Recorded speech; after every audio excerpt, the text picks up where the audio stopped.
is your boy JD Kiss, you know what I mean? Right now with Chris John. Shout out to Camden, New Jersey, all my niggas out there.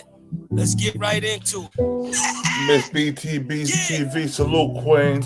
Miss V, salute. Chris John, man. Born, let's get him, man. Yeah, right. Never off. Used to get guns in my hand, 4-5 or a black 9 with a grand in my pocket and beef cool as a fan.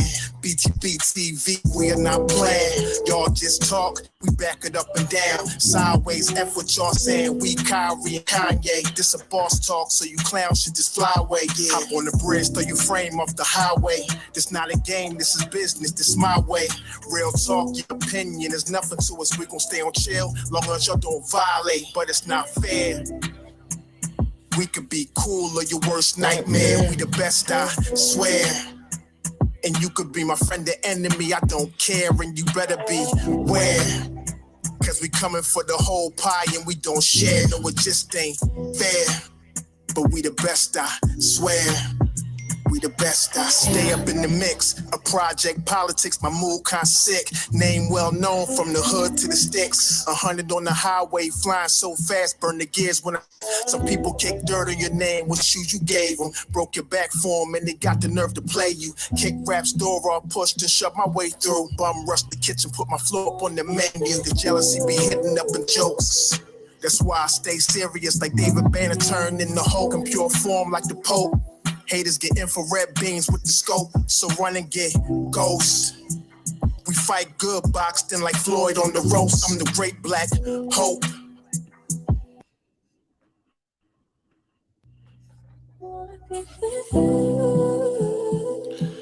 Everybody, welcome. Come on in here. What up, y'all? You know who it is, your boy JD Kiss, you know what I mean? Right now with Chris John. Shout out to Camden, New Jersey, all my niggas out there. Let's get right into it. We here. Yeah. Btbtv.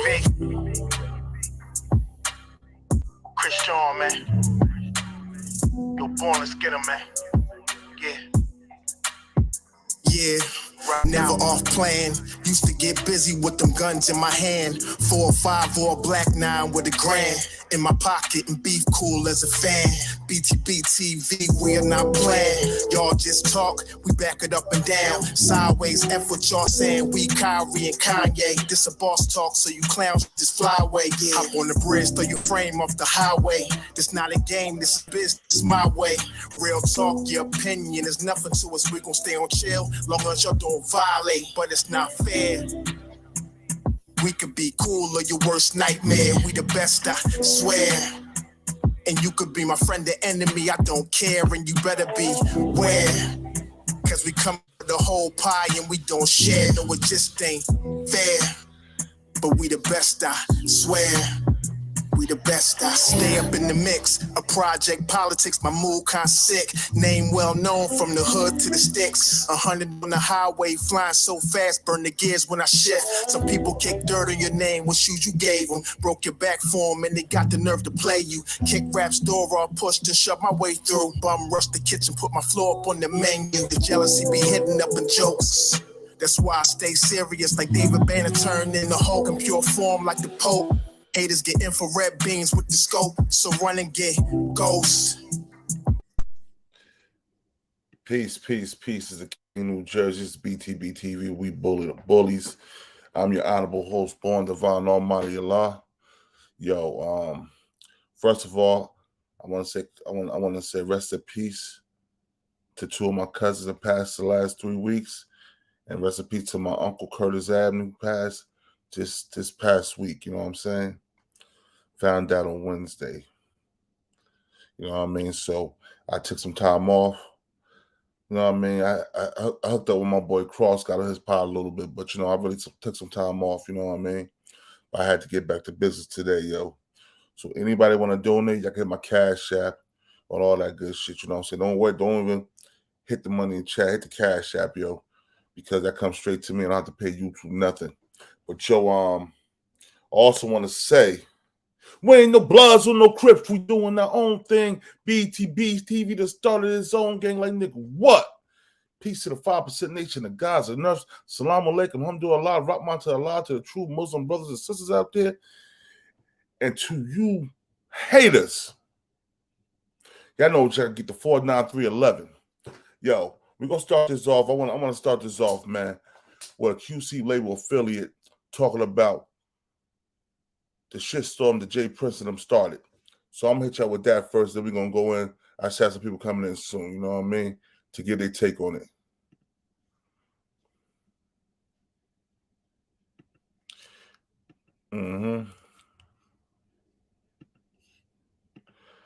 You shot straight, but you shot late.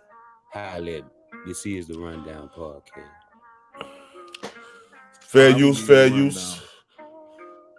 I'm gonna give you the rundown. So shout out to Jas Prince Sr., man, and what he OG did. Jericho salute. And yo, how he carried himself OG Jericho channel. Fez was on his head at one time. But his sons, man, they got to answer for this, man, period. It ain't gonna be no, just because you don't stop posting. If y'all notice on IG, Jas Prince or Jas Prince Jr., none of them has been posting, period. So maybe they got a hush note from their lawyers, which would be a smart move right now. Even though I think it's too late. Like I said, even if they don't even get no charge themselves, the sons, the streets gonna take them to court. The Will John Academy, Grim Reaper is back with another powerful message for Jas Prince Sr. and Sons. So yeah, man, y'all go subscribe to his channel now, the Wealth Giant Academy. And look, keep hitting that like button, keep hitting that subscribe button. You already know, man, we're gonna run it. So it don't really matter about that, but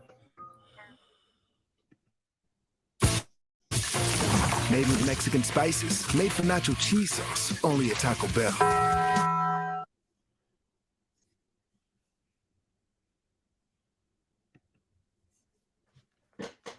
Once again, man, rest in peace to all the young brothers, man. PNB Rock, Mo 3, everybody, man.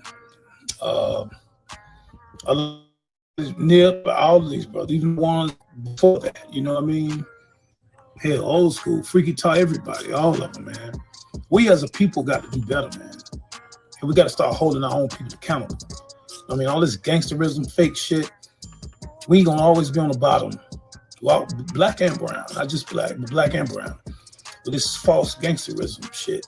And the brother is absolutely right. The influence that this music, this drill music and murder music has on these kids, man, got them thinking that they real live gangsters and, you know, they really about the life, but they just crash out artists. So yeah, man. They're getting more about the financial gains are going towards white people, the Jews. I don't give a damn about speaking about the Jews because it's just the truth. And don't get me twisted. I have Jewish people that I can consider family, but the truth is the truth. Now you hear that, fam?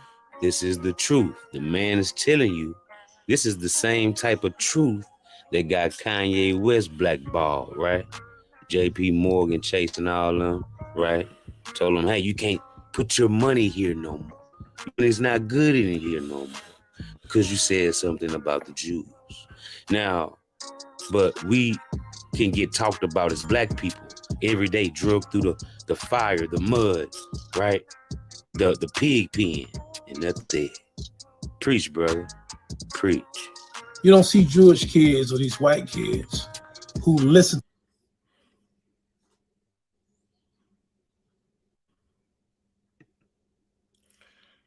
Fair use, sure, it's fair use. Want to hear from the horse's mouth, you know what I'm saying?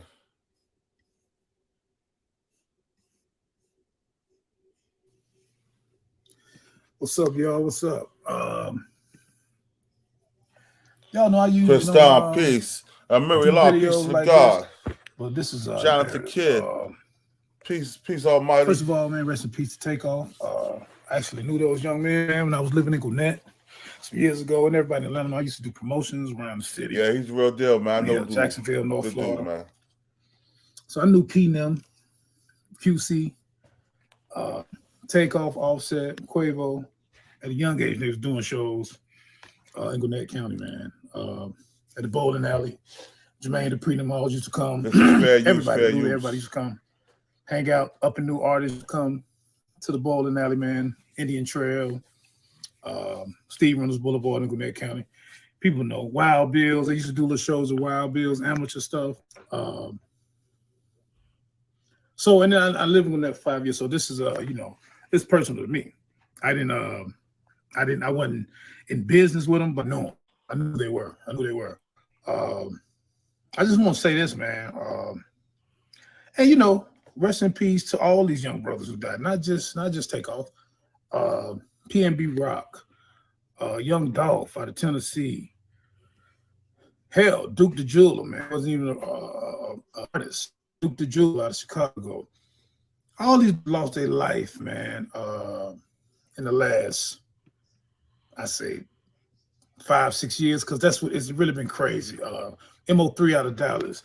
All this senseless killings that's been going on. But I'm going to say something here, man. Allah, peace to the God. As far as the J Prince family goes, the mob tie shit in Houston, that shit done, man. As much respect, I'm gonna say something here right here. I know J Prince personally as well. Y'all can see the thumbnail. I've done parties with J Prince in Atlanta. I've done parties with J Prince in Florida. I've done parties with J Prince in Houston.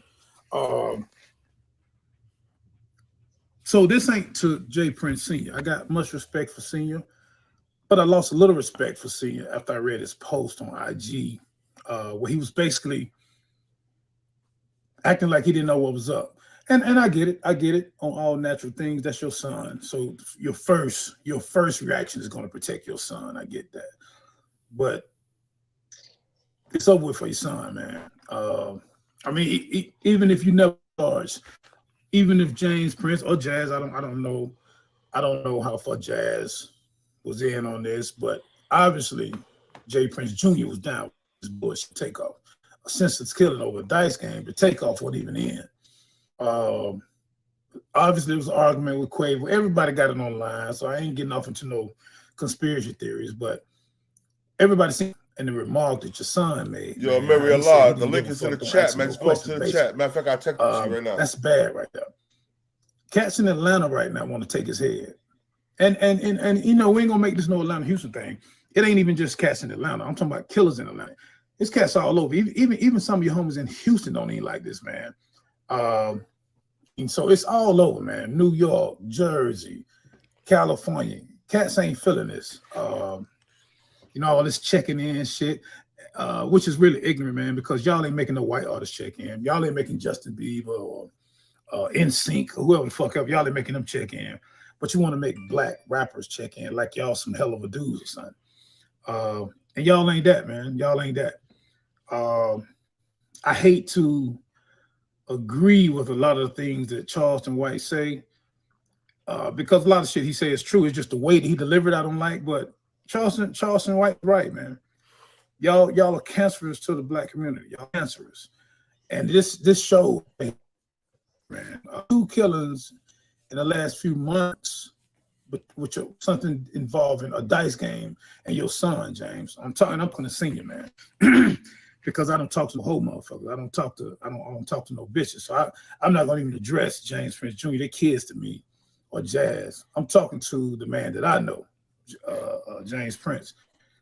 You said in the article, I mean in your IG post that you weren't gonna let them stand behind you. That's what you said. So I'm insinuating, and I'm not gonna reiterate everything you said in your post. Everybody could go and read your post on IG. And, you know, you call Takeoff your nephew and all of this. And that's all good, man. That's all good. I'm sure you had a relationship. You probably had a great relationship with them. I'm sure you do. But you know what's going on. I think you know what's going on. And you said that you're not going to let them stand behind you. So you need to let it happen. Now, me personally, I think the street should handle it. You know what I mean? But whatever happened, man, Rico, whatever. I don't really care, man, at this point. Because I don't like how it went down. I don't like how your son tried to parade around like he a gangster. He ain't no gangster, man. He's not a gangster, man. He was born in the money. I remember I text you the link to your and he phone, basically bro. trying to parade around like he was you, man. But basically he done smeared your name, man. It's over with for that mob tie shit. You ain't gonna get no respect. None of your artists probably ain't gonna never be able to come to Atlanta, period, or probably nowhere else. Honestly, to be honest with you, because it's as far as word on the street, man, it's a lot of people they gunning for you now. So they're gunning for your sons, man. So all I can say, man, is if you you claim you for the people and you for Black unity, well, it's time to cash in that card now. You know what I mean? Because there's an old saying you used to always say. You say disrespect, flowers always beat you home. Well, that's about what that gonna happen to your own sons, man. You might have to bury them before they bury you. The flowers gonna beat them home. So you need to handle it the right way, man, and get your face back right. Don't let them smear your name, man. Hide behind that fake gangster shit. Because don't nobody care about that shit. And don't nobody need to check in when they go to Houston. Don't nobody need to check when they go anywhere, man. Move how you move, man. And this is a message to all you young rappers out here, man. And particularly rappers.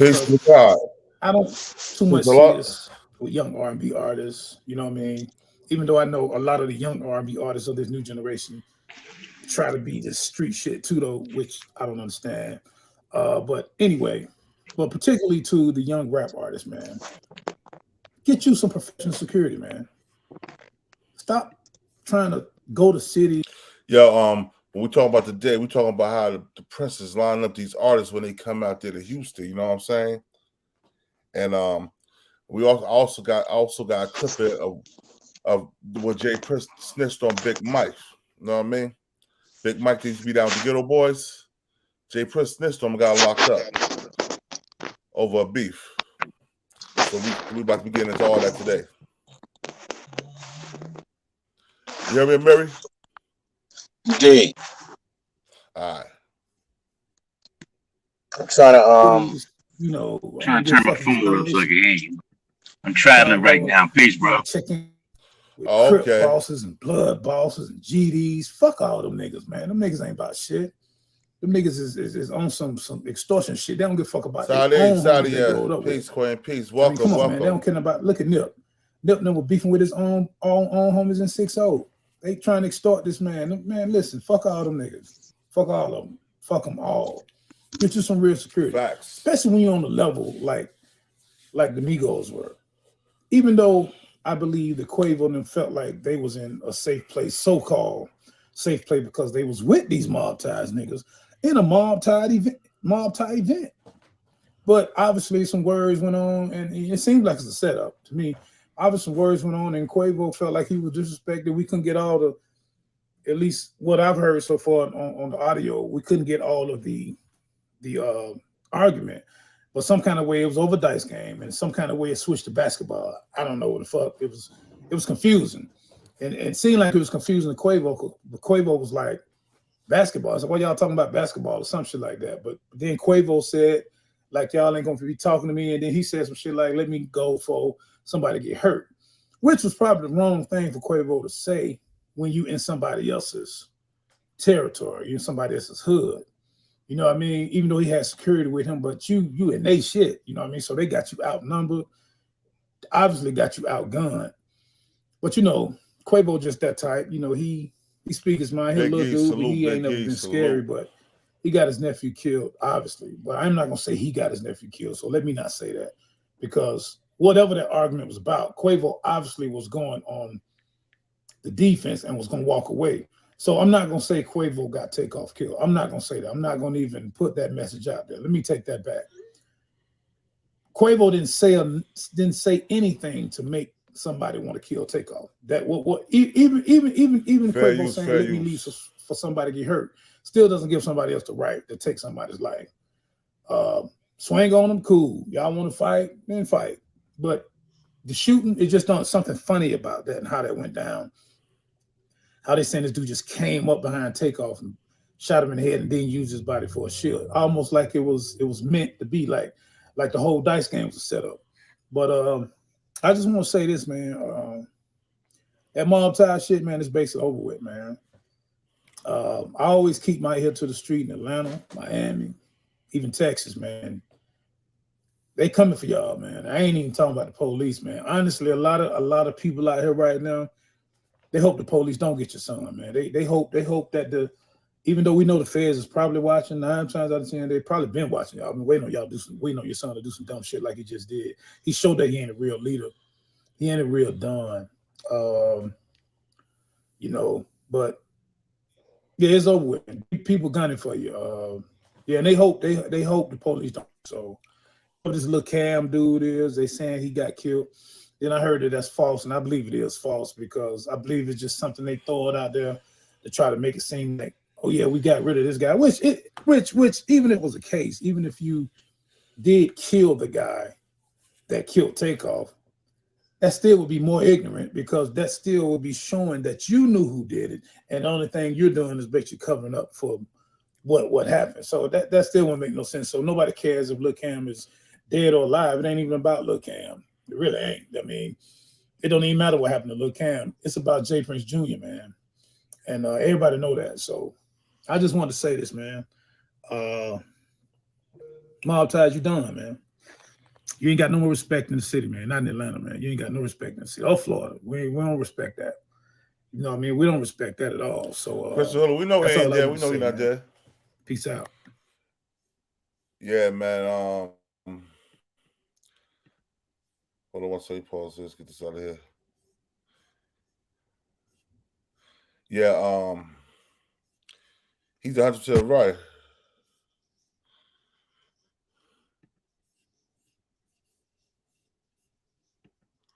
He's 100% right with that, though, y'all, because old boy, he should have prevented that shit from happening. He should have prevented that shit. But Jas Prince is not really the stand-up do everybody think he is. I know actual fact that he ratted on Big Mike.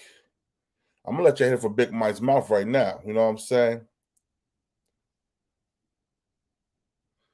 I'm going to let you hear from Big Mike's mouth right now. It's fair use also. Hold up.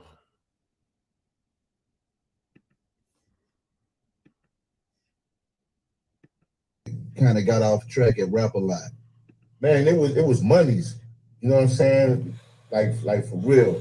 You know, I'm willing to grow with a company. I know everybody don't have that business class when they first come into the game. You know what I mean? We got fair use. But when the monies ain't right, you see what I'm saying? Because I'm coming to your label. I'm trusting you, black man. I'm a young black man. I'm trusting you that this gonna be a home for me and my music. I could be able to go back and take care of my mama, my sisters and brothers, my children. You dig what I'm saying? But when the money's ain't right and yours is being taken care of, but I got to go back to my mama, she's still in the project. Yeah. And I got a gold record at the time, it don't add up. The shit was embarrassing. Go around other artists, and I'm like, they ain't even sold half the records I sold, but they living better than me. You feel me? And it was like that was the tone with the other artists on the label. They might not say it nothing, but that was it. Niggas looking at us like we supposed to be doing. We the hardest thing moving. You feel me? And then the money ain't adding up. You dig what I'm saying? And I'm like, oh man, I wasn't impressed with the CEO just pulling up looking fresh. I want to look fresh too. I want to be secure as well. You know what I mean? So that's what started the rockiness in the relationship with me and Rap a Lot. You know, it came to an ugly head. You know, hit that like button too. You hit that like button. That subscribe, that share, hit that Cashapp. You know what I'm saying? Got a lot of traveling around to do this week. Family functions. Disputes. I'm dealing with family. But y'all look brother out. We ain't here today. And I wound up having to go to the penitentiary. You know, everybody was wondering what happened to Big Mike. What happened to Big Mike? All kind of rumors going around. Man, he was on drugs. He went crazy. None of this is true. I did as much drugs as any other artist did drugs at the time. You feel me? Yeah. Right? None of this is true. You feel me? Yeah. My record company handled me faulty. They came at me faulty. When they came at me faulty, I ain't go to the authorities. But when I came back at them, how they came back at me, people go to the authorities. I wound up in the penitentiary. I'm like, all right, cool. I called that shot. Feel me?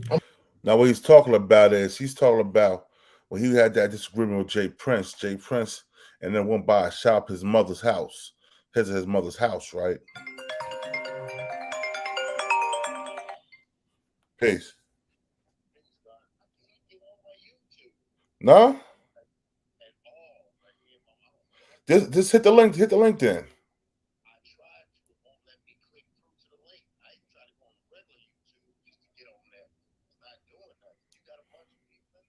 Yeah, I got like 64 so far. I'm gonna send you a link again. All right. For ourselves. So what I was saying is, right? Hold up. What I was saying is, J Prince and him got into altercation over money. J Prince had goons go over and shoot up Big Mike's house. Big Mike went to the studio and burned it down, and as people was coming out, he was trying to gun them down. That's allegedly from what the story I get when I was out there. So he didn't snitch on J Prince and them for shooting up his mama's house and doing all that shit. But J Prince and them testified against him, threw him under the bus. So I feel what he's saying. That's some whole nigga shit, man. It shouldn't happen. That's some whole nigga shit that shouldn't happen, yo. Real talk. I'm gonna let y'all hear what he said again, so y'all know exactly what he's saying. I ain't making this shit up. Mike, where do you feel like it kind of got off track at Rap a Lot? Man, it was monies. You know what I'm saying? Like for real. You know, I'm willing to grow with a company. I know everybody don't have that business class when they first come into the game. You know what I mean? We got to learn as we go. But when the monies ain't right, you see what I'm saying? Because I'm coming to your label. I'm trusting you, black man. I'm a young black man. I'm trusting you. That this gonna be a home for me and my music. I could be able to go back and take care of my mama. Salute, King. Yo, salute, peace to the God, peace. Yo, check this out. I'm gonna go back to. I want you to hear something real quick, and then I'm gonna go back to Big Mike. Salute to Big Mike, my boy, Big Mike, right there. That's Big Mike. I know. I met him while I was in Houston. He's a good dude. He told me a story. I already knew about the story that happened with him and J Prince. But I'm gonna let you. I'm gonna go to one of QC's label affiliates. I'm about to go back to him real quick. And also, God, I want to say salute to everybody in your chat. Salute to the mod. Salute to everybody. Good morning to the kings and queens of the universe. Yeah. Peace to the guy. Yeah. Salute, brother. Glad to see you on here. Eastwick, stand up. Yeah, I'm about to. I see you doing better, Born. That's a good thing. Yeah, man. Had to, bro. Feel better too, man. Feel better too. I'm glad. Let me get to the. Here we go right here. Here we go right here, bro.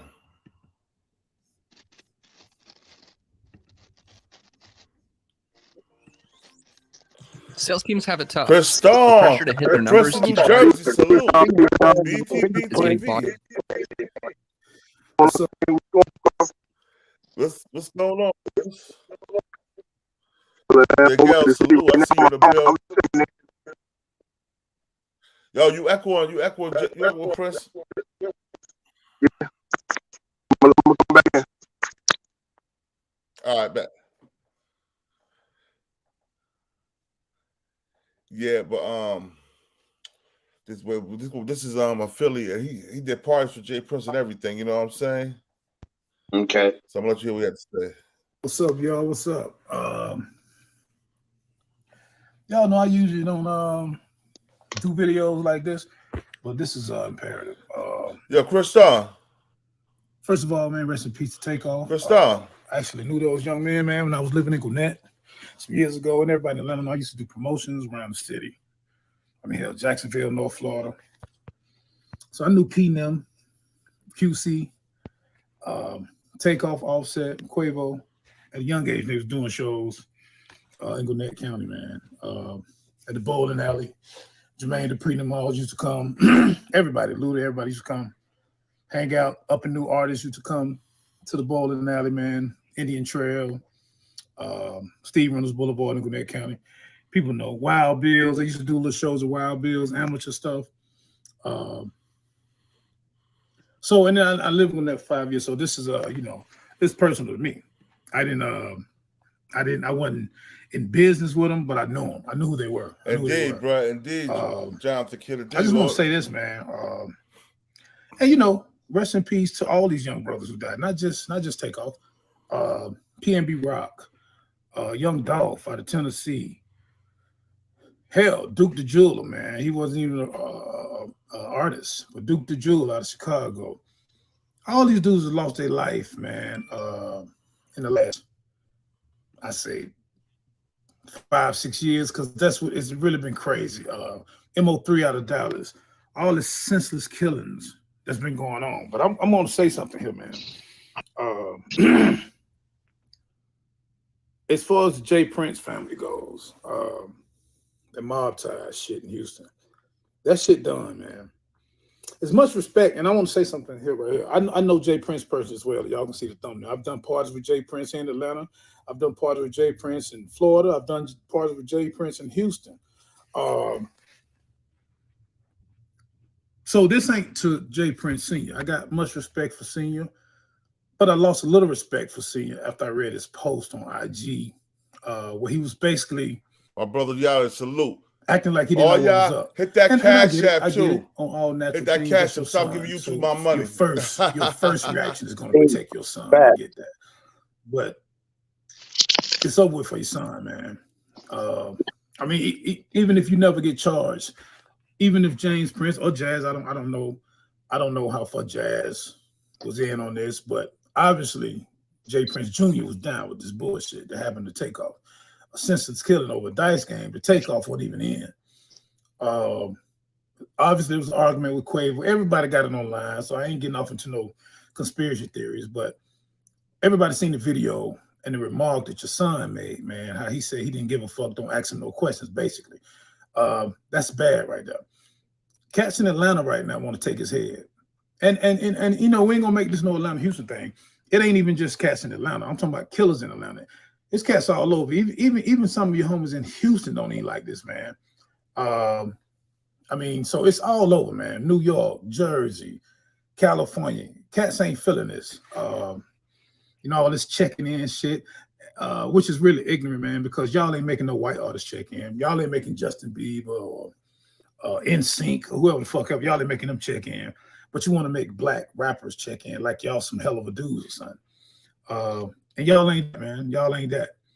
I hate to agree with a lot of the things that Charleston White say, because a lot of shit he say is true. It's just the way that he delivered I don't like. But Charleston White is right, man. Y'all are cancerous to the black community. Y'all are cancerous. Yo, yeah, it's all good. I was talking about y'all tell everybody right else. Here, Y'all be up in Jersey on Thursday, yo, for the weekend. Month. So we gonna get a poppin', yeah. Something you got to slide out, bro. And your son, James. I'm talking to Senior, man. Because I don't talk to no hoe motherfuckers. I don't talk to no bitches. So I'm not gonna even address James Prince Jr. They're kids to me, or Jazz. I'm talking to the man that I know, James Prince. You said in the article, I mean in your G post, you weren't gonna let them stand behind you. That's what you said. So I'm insinuating. And I'm not going to reiterate everything you said in your post. Everybody could go and read your post on IG. And, you know, you call Takeoff your nephew and all of this. And that's all. Cash out, brother. I'm sure you had a relationship. Probably had a great relationship with them. I'm sure you do. But I'll put it in cash out. You know what's going on. I think you know what's going on. And you said that you're not going to let them stand behind you. So you need to let it happen. Now, me personally, I think the street should handle it. You know what I mean? But whatever happened, man, Rico, whatever. I don't really care, man, at this point. Because I don't like how it went down. I don't like how your son tried to parade around like he's a gangster. He ain't no gangster. He's not a gangster, man. He was born in the money.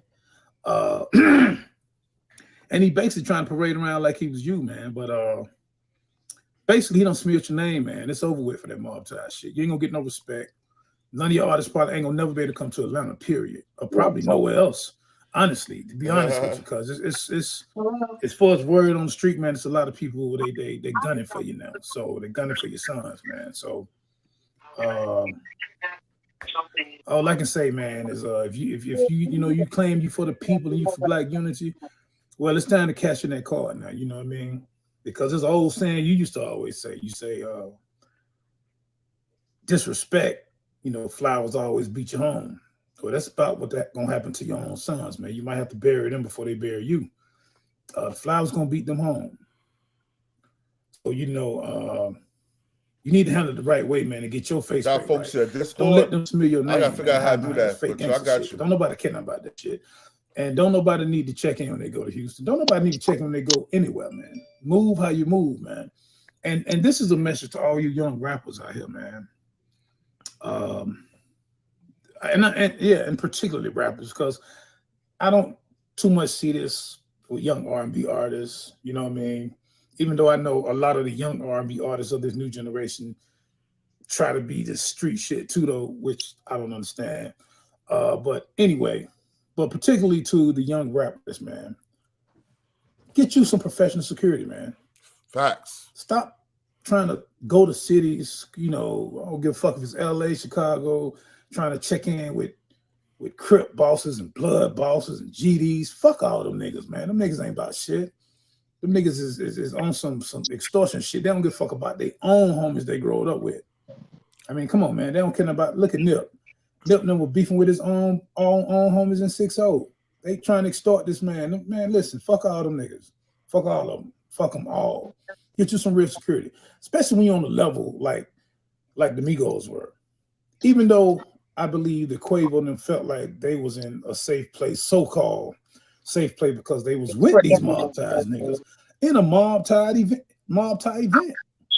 But obviously some words went on, and it seemed like it's a setup. I mean, obviously words went on, and Quavo felt like he was disrespected. We couldn't get all the, at least what I've heard so far on the audio, we couldn't get all of the argument. But some kind of way it was over dice game, and some kind of way it switched to basketball. I don't know what the fuck. It was confusing. And it seemed like it was confusing to Quavo, but Quavo was like, basketball. So why y'all talking about basketball or some shit like that? But then Quavo said, like, y'all ain't gonna be talking to me. And then he said some shit like, let me go for somebody to get hurt, which is probably the wrong thing for Quavo to say when you in somebody else's territory, you in somebody else's hood. You know what I mean? Even though he had security with him, but you in they shit, you know what I mean? So they got you outnumbered, obviously got you outgunned. But you know, Quavo just that type, you know, he speak his mind. He a little dude, but he ain't never been scary, but he got his nephew killed, obviously. But I'm not gonna say he got his nephew killed, so let me not say that. Because whatever that argument was about, Quavo obviously was going on the defense and was gonna walk away. So I'm not gonna say Quavo got Takeoff killed. I'm not gonna say that. I'm not gonna even put that message out there. Let me take that back.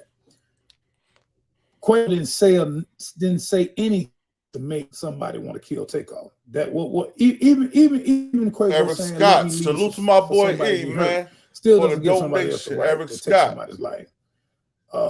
Swing on cool. Y'all want to the fight? real estate Fight. king. But the shooting, it just done something funny about that and how that went down. How they saying this dude just came up behind Takeoff and shot him in the head and then used his body for a shield, almost like it was meant to be, like the whole dice game was a setup. But I just want to say this, man. That mob tie shit, man, is basically over with, man. I always keep my ear to the street in Atlanta, Miami, even Texas, man, and they coming for y'all, man. I ain't even talking about the police, man. Honestly, a lot of people out here right now, they hope the police don't get your son, man. They hope that even though we know the feds is probably watching, 9 times out of 10, they probably been watching y'all. I've been waiting on y'all waiting on your son to do some dumb shit like he just did. He showed that he ain't a real leader. He ain't a real Don.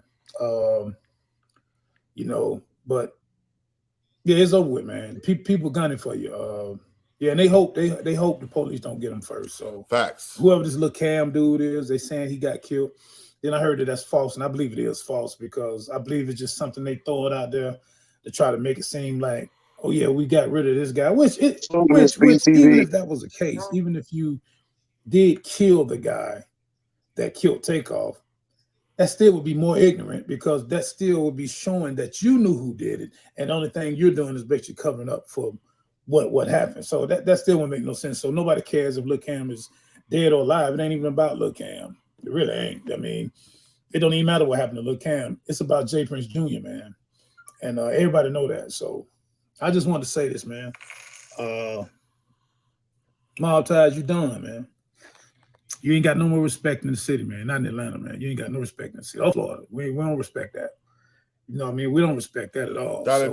Salute, man. Appreciate it, bro. Peace out. All right. Now, I heard what he said, right?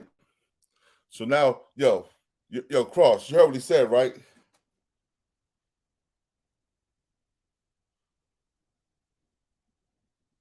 Cross, you there? Sorry about that, man. Yeah, I was on the phone with somebody else. Yo, you heard what he And what said, you say though, right? now, King? I'm sorry. You heard what he said, right? About Oh, you talking about? Yeah, I watched that. Yeah, but see, here's my thing about that. Like, again, like I said, it's so much, there's so many layers. You know what I'm saying? It's so many layers. Like they said when we went back to '89 with Jas Prince and the Feds. You see what I'm saying? Like, this is all Fed based to me, man. This is some shit out of our pay grade. You know what I'm saying? Like this shit right here, like yeah. all the shit that they going through, bro, and they still ain't got to, like, we don't. They said the one dude allegedly was dead. We don't know if he dead. They said he in hiding. There's a lot of things we don't know. So that's what's some confusing to me. And everybody's talking about it. It's like I just saw, what was your boy? One of Jas Prince Jr. was in Atlanta. He's just in the A. He was bragging about being in Atlanta, but nobody knew he was there till after he left.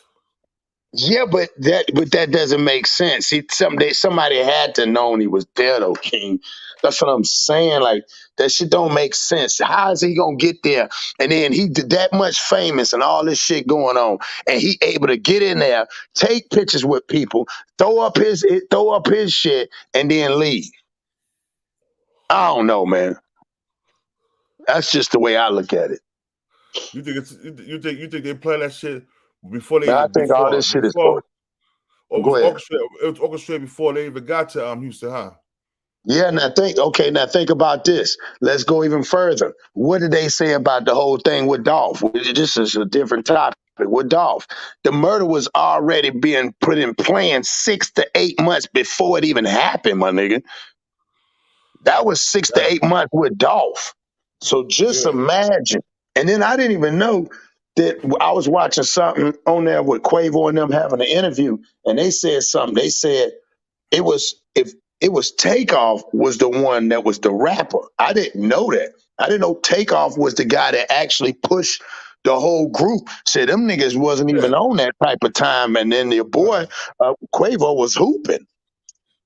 Quavo was hooping, and Offset was in prison. See, I didn't know that. Yeah. Yeah, I mean Takeoff. But Offset was in prison. Oh, okay. They was in prison when they started the group. They didn't want to make they didn't finish their first album until he got out because they didn't want to drop it till he came home. They waited for Offset. Takeoff made Quavo wait for Offset to get out. Real talk. But yo, listen to what Big Mike said about Jas Prince, man. Yeah, Jas Prince set that man up. Hold on, matter of fact, yeah. This is what Big Mike said about Jas Prince. Hold on. Let me find this sucker. I want to give you the full version of this shit. You know what I'm saying?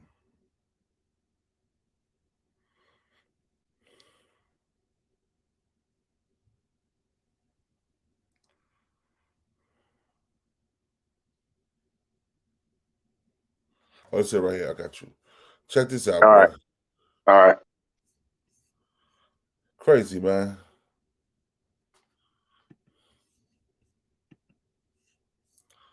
He snitched on Big Mike. Big Mike said, you hear what he said. Yeah, because I never even knew that he was gone. I didn't know that he got. Man, it was monies. You know what I'm saying? Steve-O speaks. Salute, bro. Salute. You know, I'm willing to grow with a company. I know everybody don't have that business class when they first come into the game. You know what I mean? We got to learn as we go. But when the monies ain't right, you see what I'm saying? Because I'm coming to your label. I'm trusting you, black man. I'm a young black man. I'm trusting you that this gonna be a home for me and my music. I could be able to go back and take care of my mama, my sisters and brothers, my children. You dig what I'm saying? But when the monies ain't right and yours is being taken care of, but I got to go back to my mama, she's still in the project. Yeah. And I got a gold record at the time, it don't add up. The shit was embarrassing. Go around other artists, and I'm like, they ain't even sold half the records I sold, but they living better than me. You feel me? And it was like that. That was the tone with the other artists on the label. They might not say nothing, but that was it. Niggas looking at us like we supposed to be doing. We the hardest thing moving. You feel me? And then the money ain't adding up.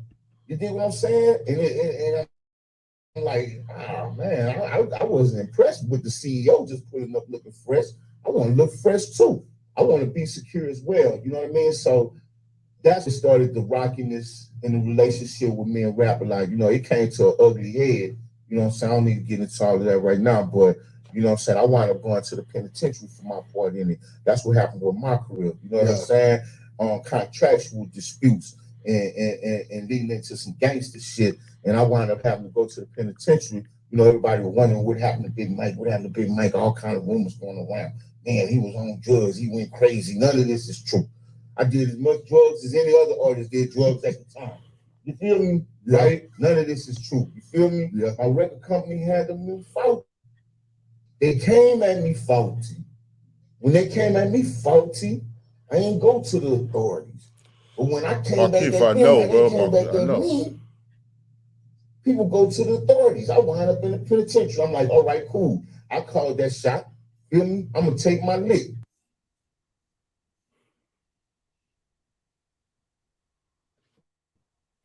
Mr. Officer, look it officer. I wanna put your ass in the coffin. Cause you the fuck with niggas like myself. Shortly after we released the Convicts album, man, the Convicts album was out about going on a year, if I'm not mistaken. And we get the call and we hear about the interest in us, right? We heard that Dr. Dre was leaving Ruthless and he was getting with Harry O, right? And his team and Suge, and they was gonna form their own label, Death Row Records. And they liked the idea of the Convicts being on Death Row Records, right? So I mean, it was a lot of other inner workings going on at the time, right? But I'm just giving it to you in a general fashion. And yeah, and then the next thing you know, one day, Jas Prince hit us up and he was like, man, y'all get y'all stuff together. Y'all going to LA. We like, when we going to LA? He like, tomorrow morning, right? We young men, you know what I mean? I think I had only been in two states, Louisiana and Texas, maybe Mississippi, up to that point, right? And I was like, oh man, I'm finna go out here to Los Angeles, work, meet Dr. Dre. Man, we must have got our stuff together so quick. I didn't have much stuff at the time anyway to gather. You know what I'm saying? And before you know it, boom, like that, man, we was out there. You know, I was waking up, sleep, you know, on the floor. You dig what I'm saying? At Dr. Dre's house. First time I had ever been inside a mansion. You know, with Mr. Lay coming down the stairs. You dig what I'm saying? DOC over here.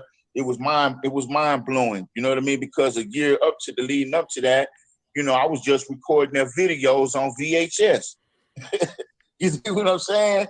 Right? And then now here I'm there. So yeah, man, it was an awesome turn of events. I wish we would have been able to release that album that we was working on Death Row. Yeah, because we was working on it and it was coming together. Matter of fact, songs that you heard on the Ghetto Boys to Death Do Us Part and on the Something Serious album was songs that I was writing for the Convicts release that was supposed to come out on Death Row, like Straight Gangsterism. Dr. Dre was going to use that on the Chronic, Mr. Officer, which they wind up recording a version of it, right? And in the Source magazine, Dr. Dre was being interviewed in the Source magazine, and they was talking about the Chronic. And he was like, he got to a point in the album, he said, now this is my favorite song off the album right here.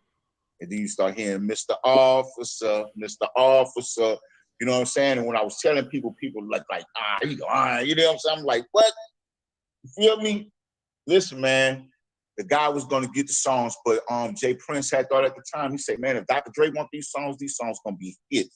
We going to keep them, right? That's why Mr. Officer, which was a solo song of mine at first, wound up had to share it with the Ghetto Boys, and that was a single. Straight Gangsterism, right? We wound up putting Face on the radio version. That was a single. You know what I mean? So, you know, they recognized my work.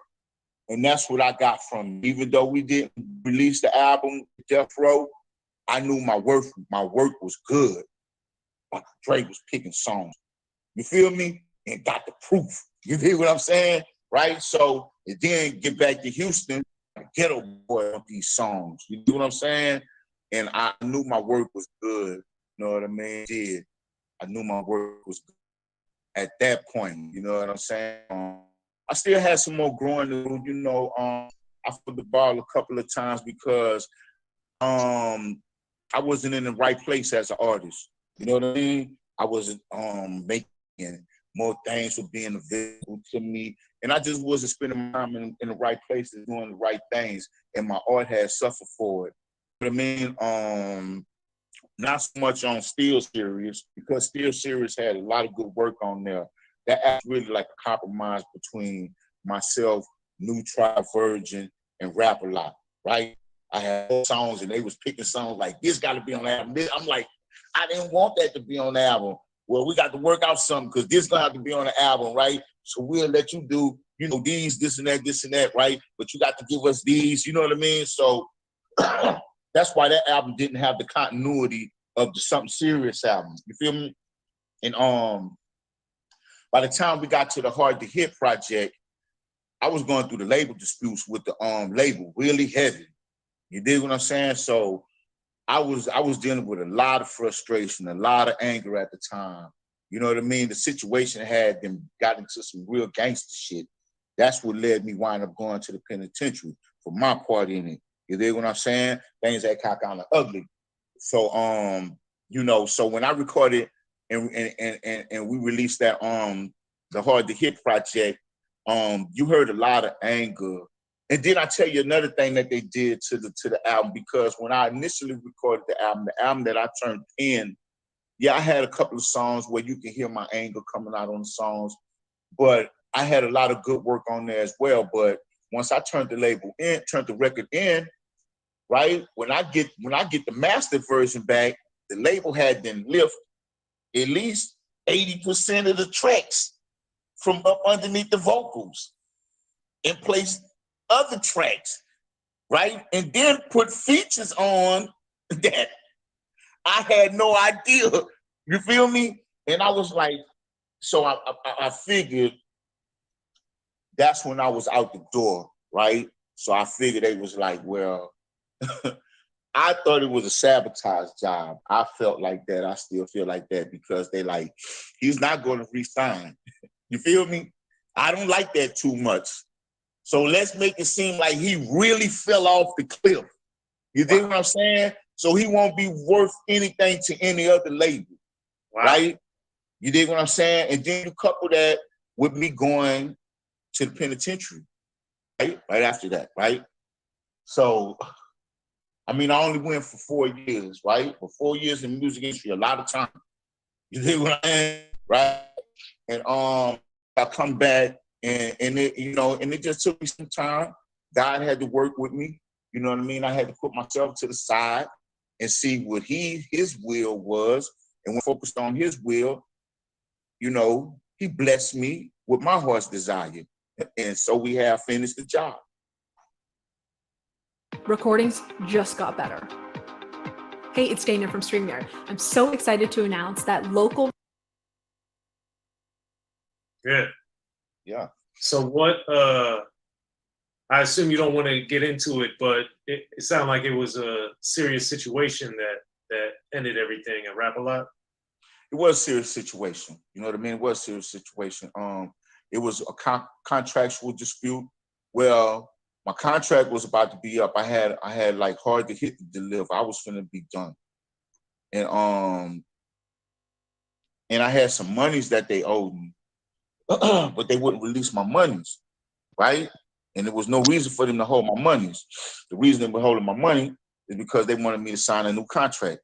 When you sign this new contract, we'll release these monies that we owe you. I'm like, nah, you're gonna release my money that you owe me, and then maybe we can sit down and talk about, you know what I mean, doing another deal or something like that, right? So I say, you know what? I'm gonna let God handle it. Feel me? All these is like a man took a box of papers, the tallest building in the city on a windy day, threw them out. And all these rumors and things is out there. Me being one person, I cannot track down all those pieces of paper. Right. But if I give it to God, he can cause up a wind and gather all of them and set them on fire. So I focused on him, right? And I'm still here doing my thing. A father, a grandfather, you dig what I'm saying? Loving life, doing my thing, making amazing music for the people. It's beyond me. I want the people to get this blessing too. You dig what I'm saying? So that's why I got hella creative on the record, right? That's why I spent all the time. And shout out to my producers, man, because I know I wore them guys out. But that's why we gonna all enjoy the harvest together. You know what I mean? Because I feel about music. You know what I mean? So yeah, man, God had brought me through, brought me in, through, and up out a lot. So yeah, you know what I'm saying? I'm a warrior for him. I put it down. I make sure that he's represented in my music. You know what I mean? But let the public know, because the people be like, is this a gospel album, a Christian album? The album is just a real album. Yo, Kristal, what you think about what Big Mike was saying, man? Man, that's crazy. Kristal ain't on here. Hey, that's I mean, Cross, what you think about Big Mike was saying, bro? Man, I just think really what they was trying to do was sound like Jas Prince didn't want him to leave like any other label, and then they try to just weed him out and just hold his money out. You know what I'm saying? Yeah. And that's the sad part. And then you always hear him sit there and talk about how DJ Black Charm Music, peace, bro, peace. Hey, we got ATL to build a DJ Black Charm Music. Yo, DJ Black Charm Music. Let me ask you a question. How was Jas Prince able to slide into Atlanta and party for that one night? Right. Did he posted after? Did he posted when he was there? Let us know, bro. You out there? Yeah, but even if he posted it after, he had to kick it with some niggas in there. You see what I'm saying? That's why I'm tripping, because even if he, think about it, boy, you come in and you kick it, you got to be around, whether you might not have been around the people, you had to been around somebody that knew him. And you ain't around regular niggas, you around other niggas with money, niggas that know of them dudes. Just the fact for him to come in, he made it, to me, it was almost a slap in the face, because he went down there to kick it. He couldn't come for the funeral, but he made sure he came down there. And then if he was coming down there on some real G shit, and just to come down there to kick it, to pay his respects. Yo, DJ Black Charm, lock in, yo. I just added a link. Hit that link, bro. Cause we want to know who I say too. Cause you out there. I don't see how he was able to get in there and come back out and post. Because then that to me would be more disrespectful, just to post it after the fact, or post it anytime.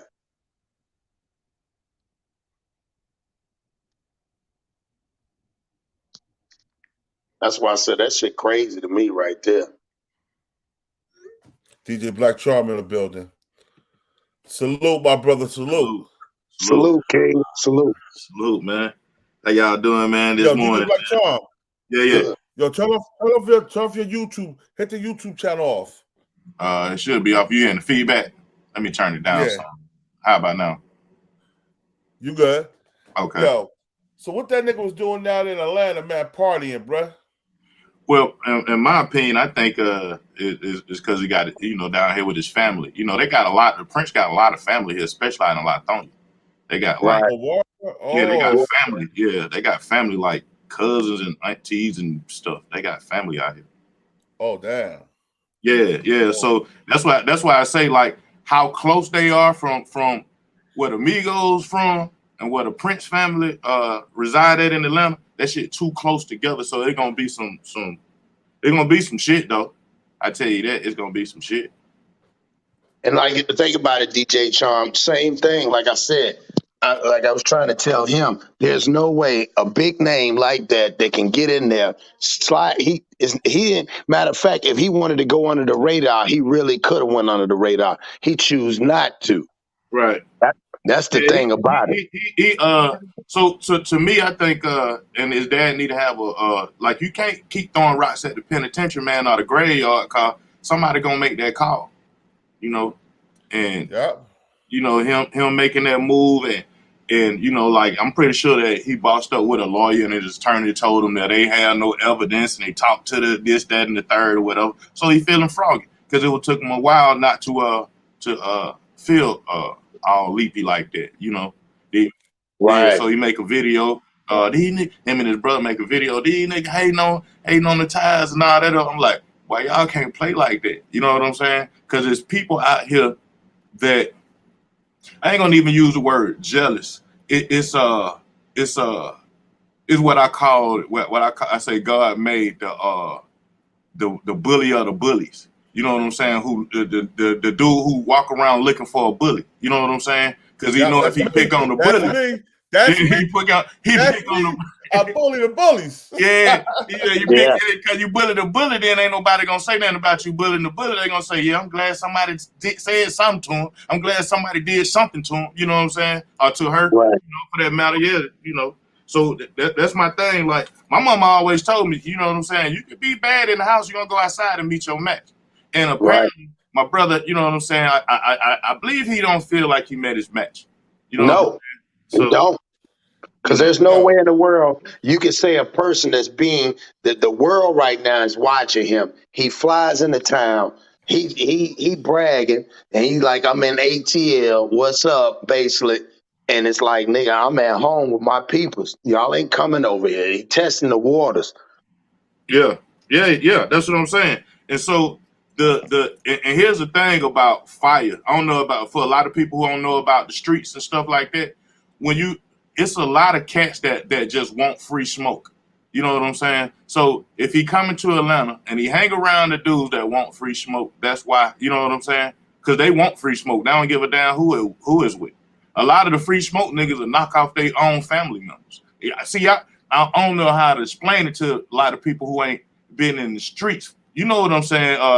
Jersey, Eastwick, Cross. Y'all know what I'm saying? You know, like, yeah. So it's like when you in that space of free smoke. Like, okay, so he already rich, according to his parents' background and stuff like that. And then I guess a little work he put in. But now he in this space of trying to prove the street shit. You know what I'm saying?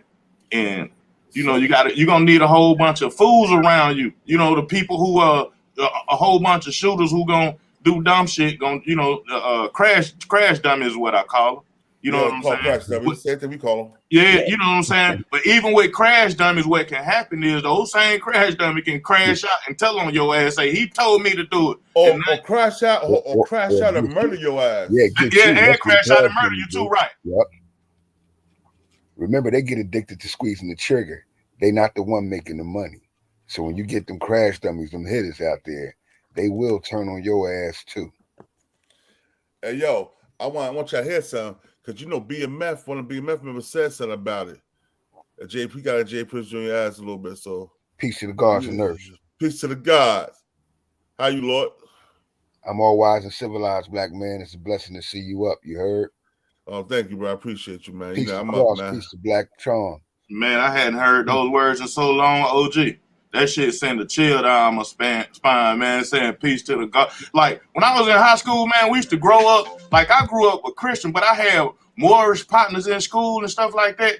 And they would pull me to the side and be like, peace to the God. What's the math for the day? And then give me all kind of knowledge that their parents gave them and shit. See, when I got old, this ain't like all that shit just went out the window, man. Like, what the fuck? That's how I ended up on YouTube finding conscious folk. Because when I got old, this ain't like all those people disappeared, man. Takeoff. It was by design, my brother, but we ain't go nowhere. We still here. Houston location.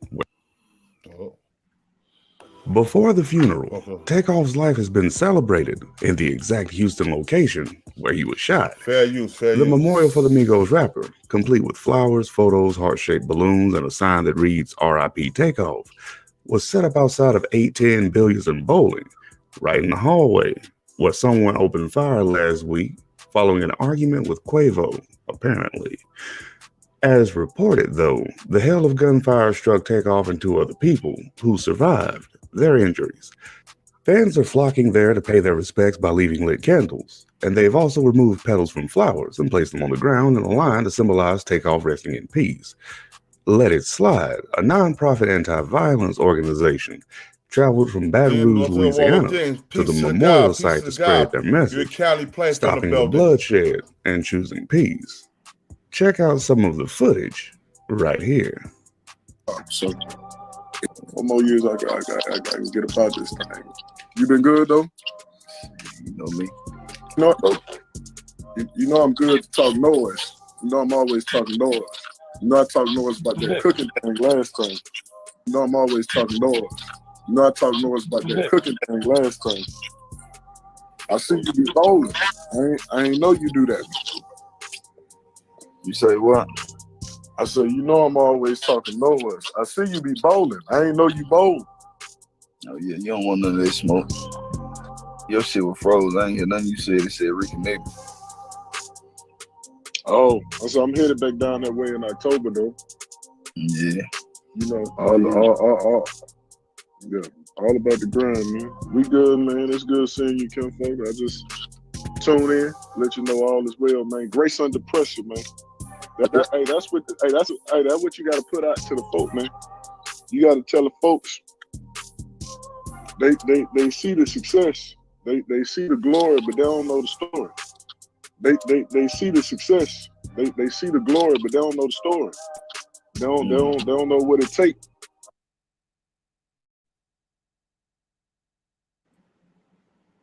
Damn, that's heavy.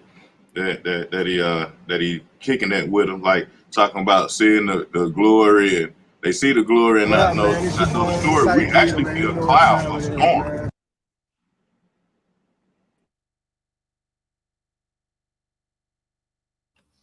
They starting some shit they can't stop. Check this out. Jas Prince issued a threat, issued a warning to WAC 100. Hold up, let's see. Hold on, y'all gotta see this. These niggas talking shit. They got all this other shit they got to worry about. Out to the 100 Mob, you checking in the Real Field TV right now, live in action. Yeah, let's go. 100 Mob, your armored, little body built ass nigga. Straight up and down. We want to get up on the topic, man. Now, you already know it's the Real Field TV, nigga. You already know the 100 Mob done kicked in the gate, nigga. So you already know how we get it in. Now, basically, Jas Prince saying, you know what he's saying about WAC 100. And, you know, we releasing WAC 100 content off the strength of, we want to remind you why he may be saying things, you know, personally about the family that we never knew. And this is the whole thing about me saying WAC 100 talking too much right now, because he revealing things about the family that we didn't precisely know and naming incidents. And you know how Jas Prince and Trey Songz got in a rumble, all type of stuff, bro. You know what I mean? Jas Prince Jr. when I say that. So it's like, y'all got to listen to this clip and understand, you know, why Jas Prince was saying the things he was saying then about WAC 100. And WAC 100 talking about that he'll basically sleep him. So this is what y'all got to look at, man. Y'all got to know why this thing is getting deep and it's getting thick as it's getting, you know, as it is. So I won't lip wrestle with you cake-ass niggas laid on the block or what.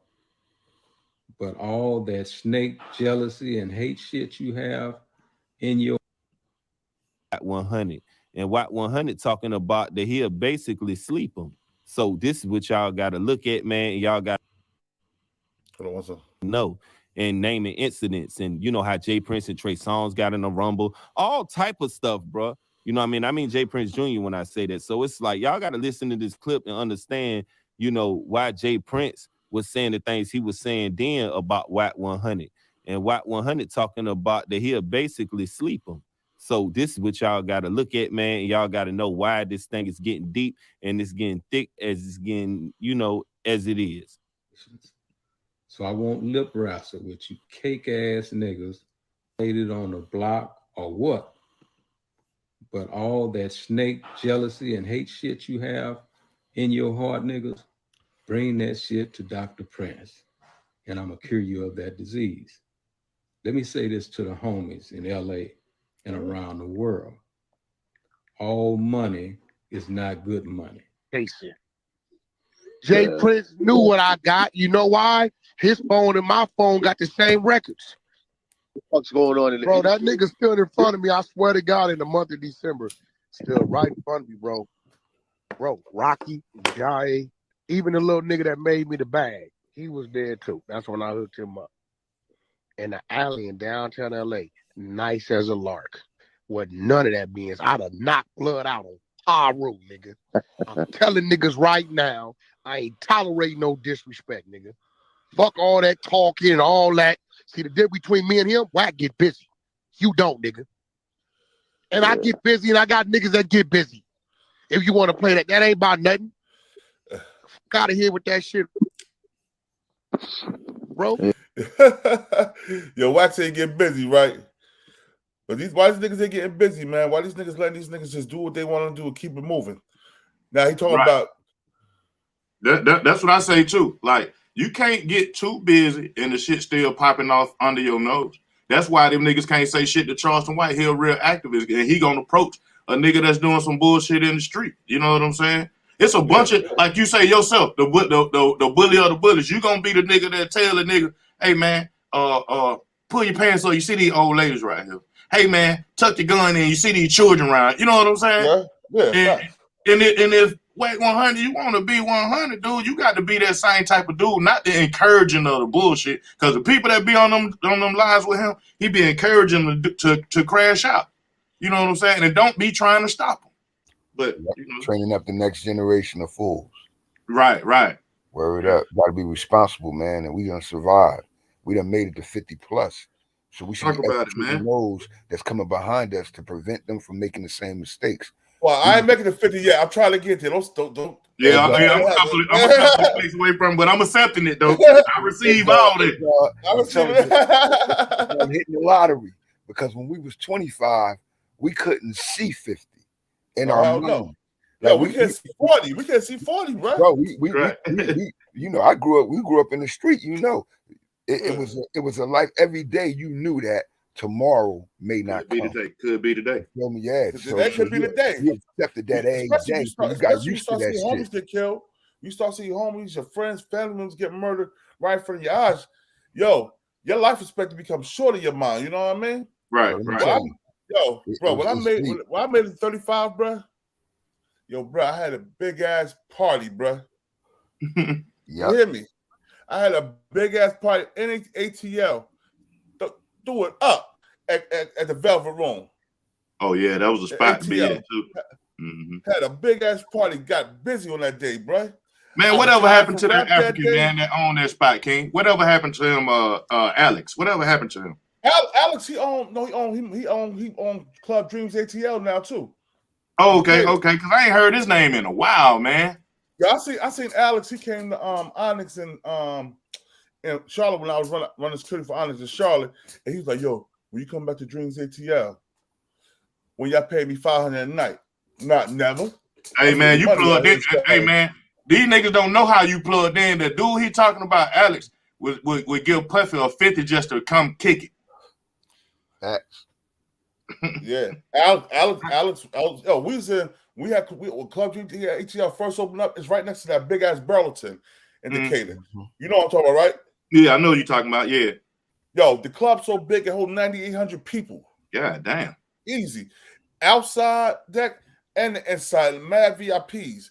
Yo, for a nigga to even blow, if I catch you toking on a blunt, all y'all gotta give me $50 a piece because y'all smoking. That happened to me before in club. That probably was your ass.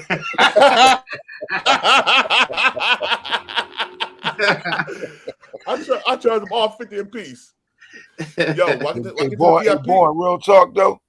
That shit that Jas Prince and Whack 100 just displayed in front of the world, that's gonna influence a whole new generation to have that same mentality, that dumb mentality that they not really living. Whack 100 and Jas Prince that made it to the other side. When you out putting that work in, bro, a nigga didn't have that much money when we were putting work in the street. You can't wake up in the morning hungry or stressed when you got money like that. Right. So that's not your reality. You talking it because you done lived it, but what you done lived, nigga, you not still living. And the reason you're not still living it because you did everything you did to get to the where you are. So you influencing the next generation that you about that life when you're really not about that life, because you got 10 times more to lose now than what you ever had to lose before.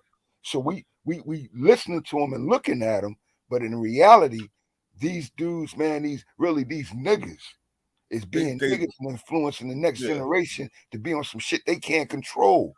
Cause when you get shot in LA and your ass in Jersey, when a nigga gets shot in ATL or Chicago and you in Houston, you're not culpable by hand, but you're culpable by mind.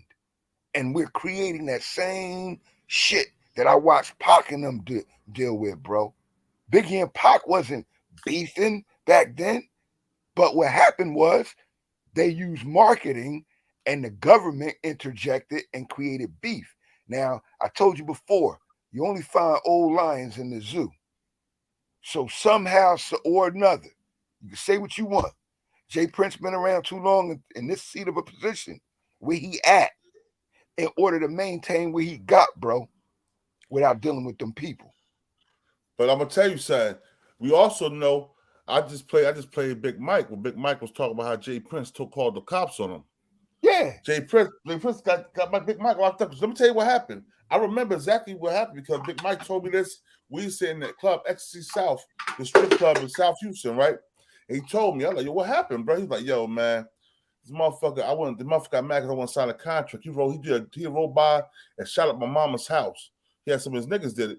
So he said, I set the studio on fire. I'm gonna say allegedly, but he got went to jail for it. He set the studio on fire and is waiting for everybody to run out so he can shoot them down one by one. Right. And J. Prince got him charged with that shit, bro. Come on, bro. I mean, he didn't call the police on you when you shot up his mama house. But he kept it in the streets. He playing chess, and niggas got to realize every piece on the chessboard is a weapon. So yeah, King take pieces. You feel me? So every piece is a weapon, and he's playing chess. And I remember that shit with Big Mike, bro. He did the same shit with Pimp C. He ain't the only one. He did the same shit with Pimp C, bro. Bro, he did it with Master P Grant, and he them did it with Ghetto Boys with DJ Ready Red, Grand Wizard Red. From Jersey. Yeah. Yeah. I remember all of that shit, man. Didn't DJ Ready Red pass? Yeah.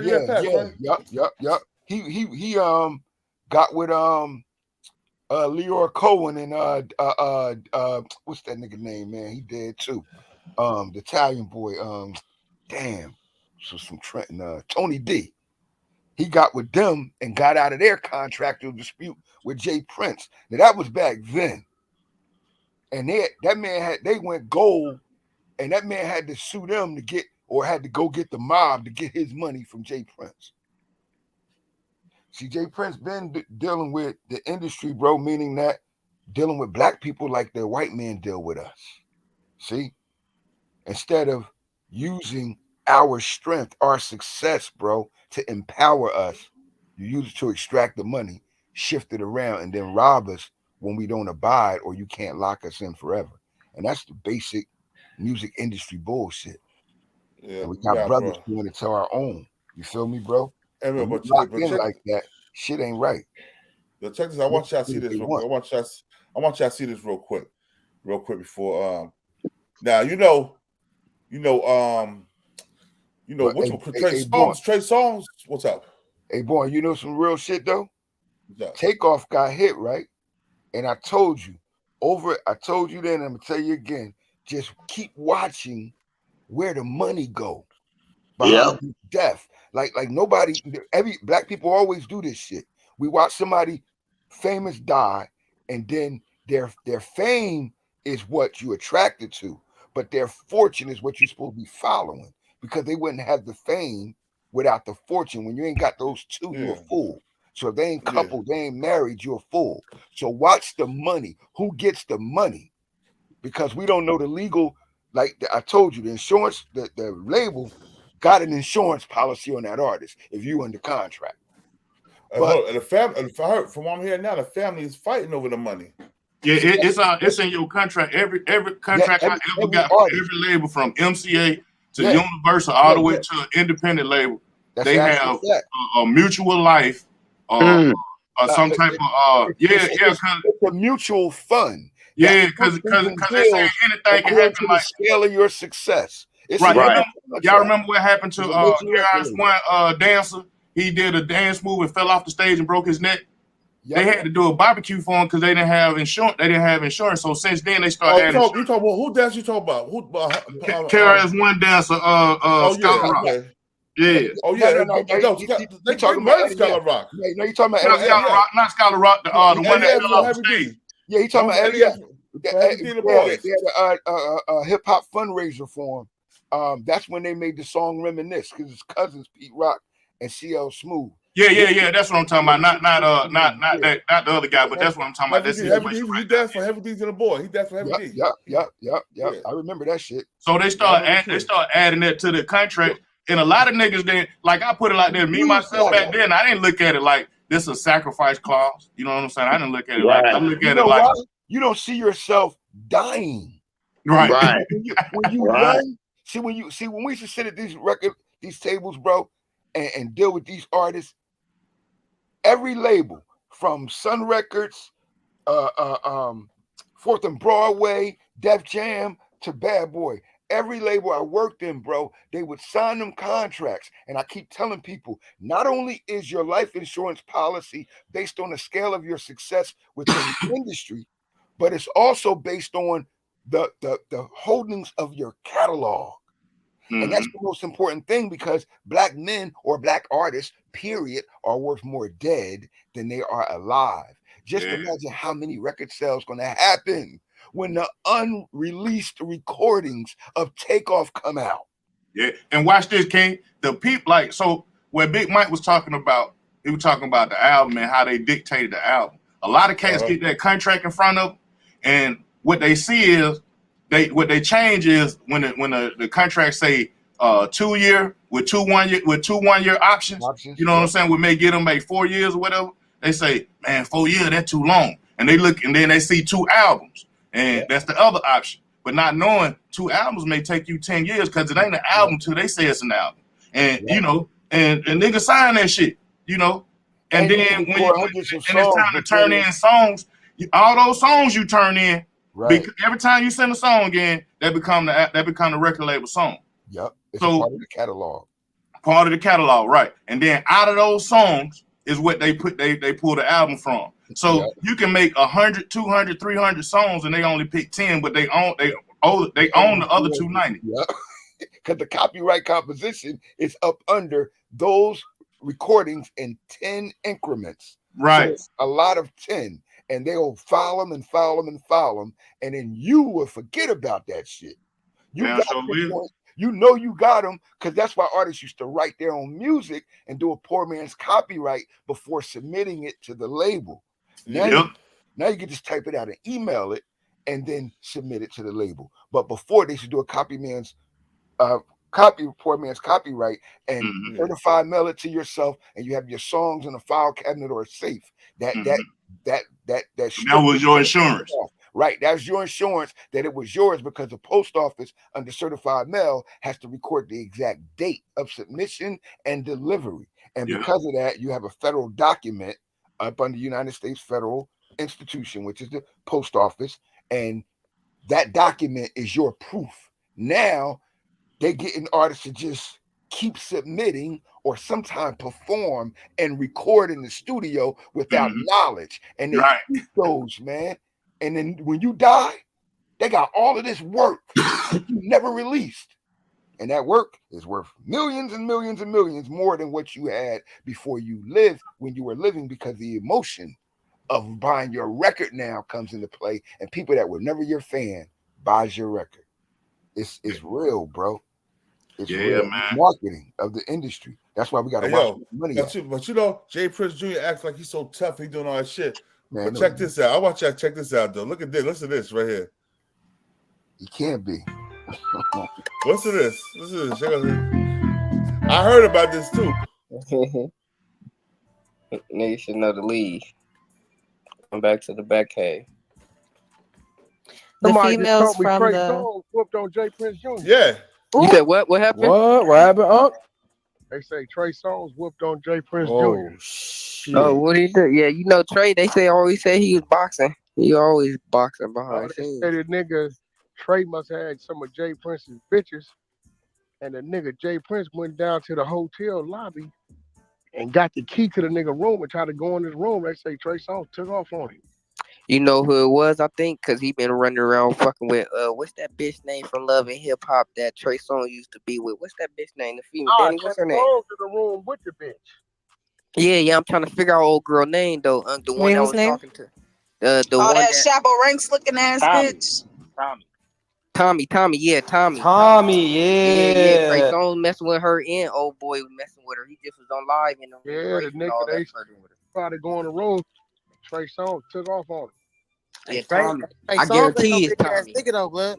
Trey Songz ain't no bitch ass nigga, blood. You talking about Fine Tommy? No, Tommy from Love and Hip Hop, the one that just was dating was with Trey Songz. Oh, I'm gonna play both of them. Tommy be beating motherfuckers' ass though. See, Yeah, her crazy ass.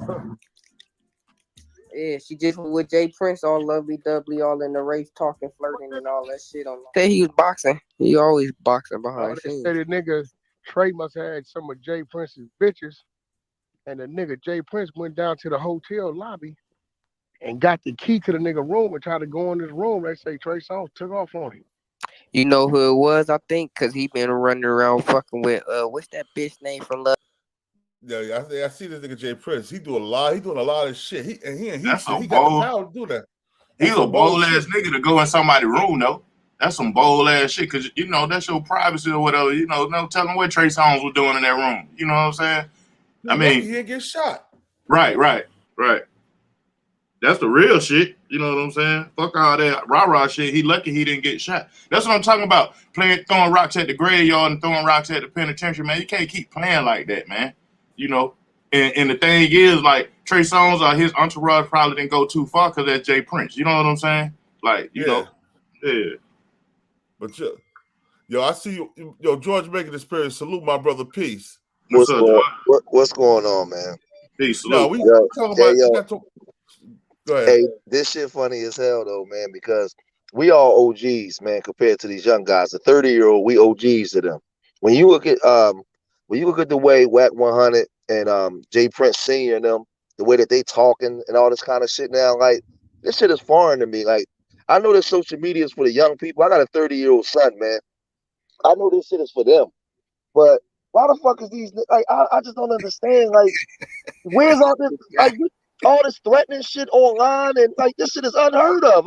What the hell? like they gonna meet in the park. That shit crazy. Like they really gonna meet in the park. Man, I had to check myself on that dumb shit to start removing my feet from that dumb shit. I had to check myself. I found myself doing that stupid ass shit. I'm like, how the hell I'm in this space? And like George say, I got a son. I got most of my children over 24. I got some little bitty ones, but the most of them over 24, 25 years old. You know what I'm saying?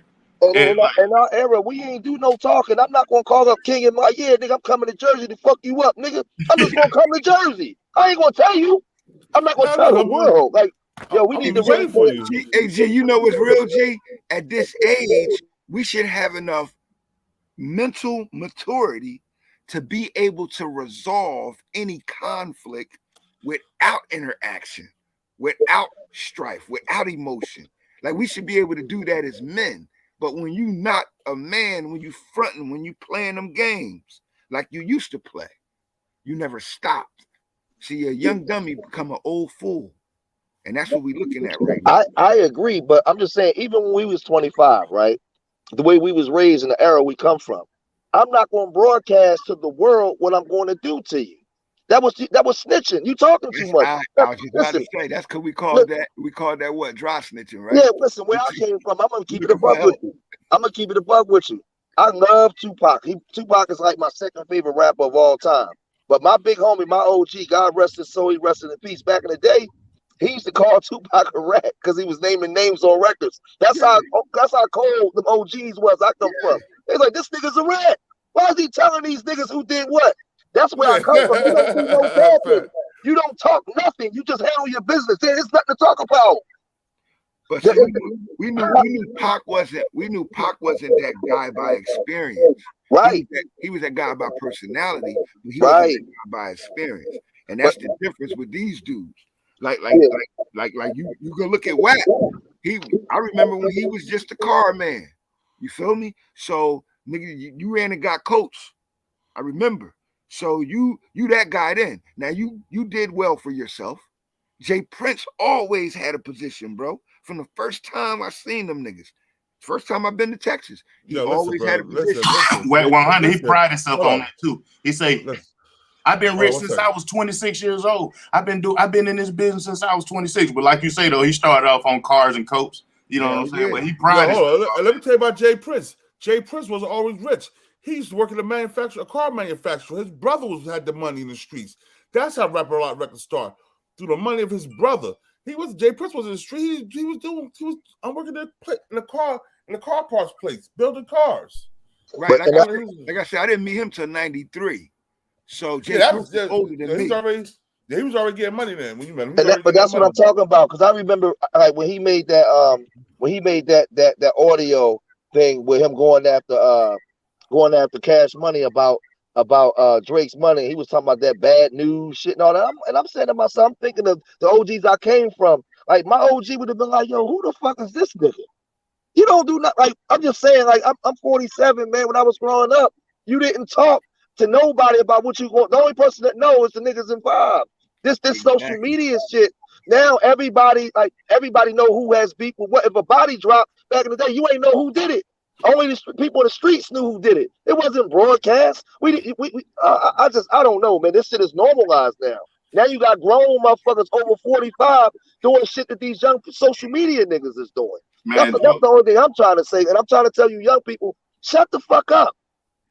Man, George, I was in the studio last night with my boy and his son, and we was talking about live leak video. And we was like, man, back in the day, it used to be a thing where it was surprising to see a dead body on the internet. You know what I'm saying? It was like a dead body.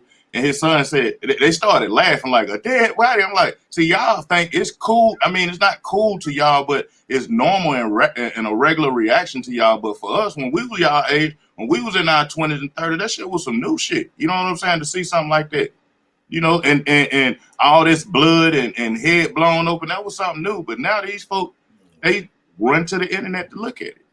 You know, well, I don't know how old y'all are, but if y'all can remember, if any of y'all are old enough, when the first Terminator came out, do you know that society boycotted the movie because there was too many shootings in it? Yeah, and they stole it from the black girl that made it. Yep. Yeah, like when it came out, it was so violent that our culture, society, wasn't engineered to think and act or interact with that type of thought or mentality of thought. And now we have children that's been bred and honed on Saw and Call of Duty and trap and rap music and drill music. So the program, they did the same thing to Luke. They did the same thing to Two Live Crew. They did the same thing to Two Live Crew and the same thing to NWA. That was the beginning of that real massive social engineering, with hip hop being weaponized against us rather than us maintaining it as a culture force. Yeah, no, I agree.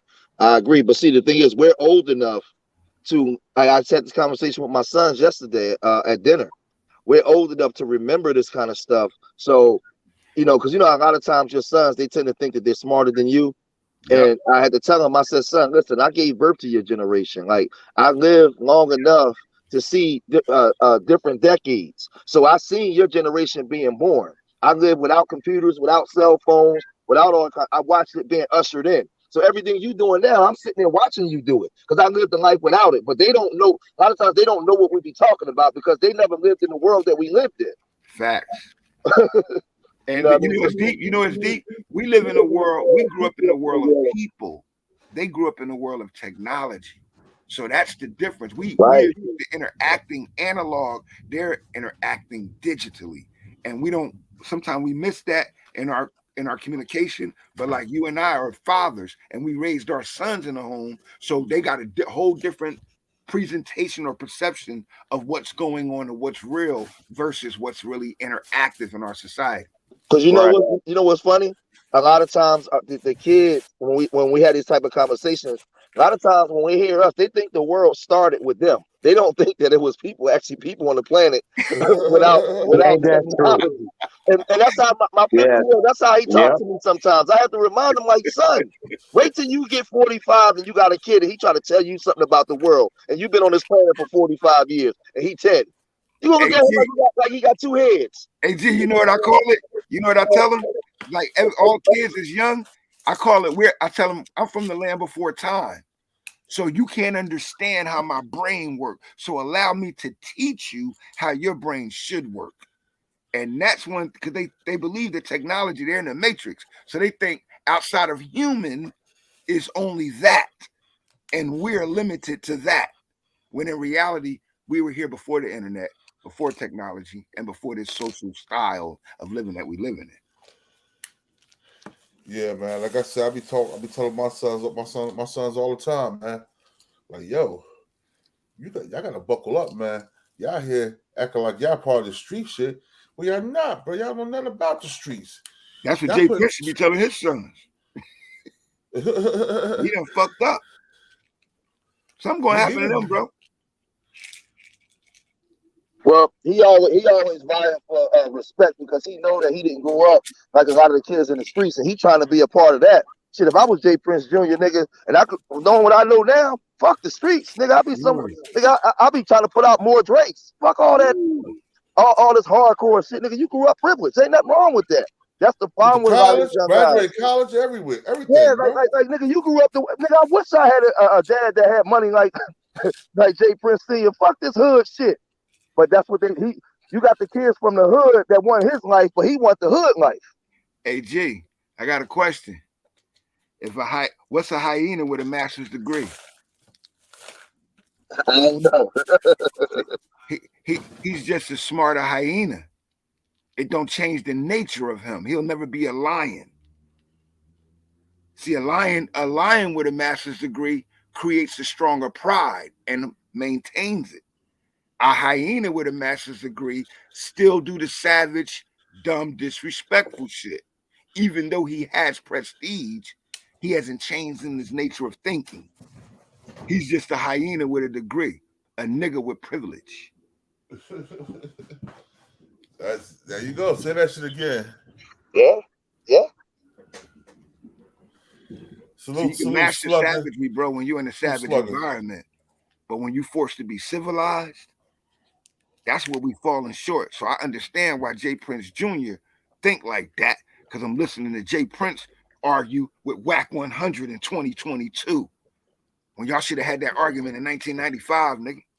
And be a young boy too, bro. Let me tell you something, bro. Jas Prince is at least 5 years older than me, bro. At least. He was like an older guy to us. Yeah, he's 56, I think. 56, 57, something like that.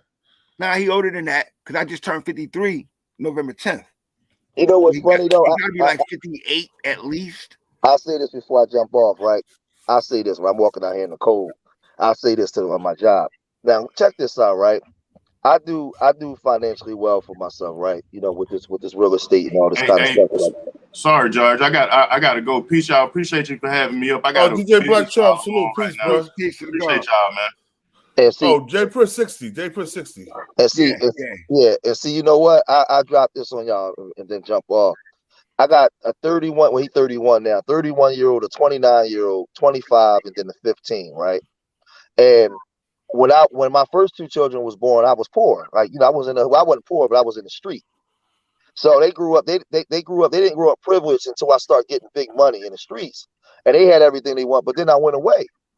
Right? But then, like you got the youngest son, he born in a marriage where he never struggled for nothing. Like he got everything everything he ever wanted. My oldest son did 5 years, right? Trying to follow behind me, come home. But now the 15-year-old, he listens to the NBA young boys. He wants to be, I'm trying my hardest with my organization to turn his mind away from these streets. But he got every goddamn thing, everything. He never seen a dead body in the street, none of that. But he wants to be part of that goddamn hood shit. Heavy, like that mental indoctrination and this death coach we come from is fucking intoxicating, man. And you can have kids that never even seen that shit and they still want it. Like, it's Jay, crazy, man. Jay, it's also genetic. See, you put, believe me, I do the same shit with my son, bro. I fought to keep my sons away from it, but I realized that it's genetic, so it was how I was dealing with the discipline of it. You feel me? So we've been successful in our application of discipline, but it's genetic, and sometimes we can't help it. And let me ask you this then, because you know what's crazy? My youngest son, right? He kind of like spoiled by my wife and everything. My oldest son, he revered, respected, and feared me because he knows me.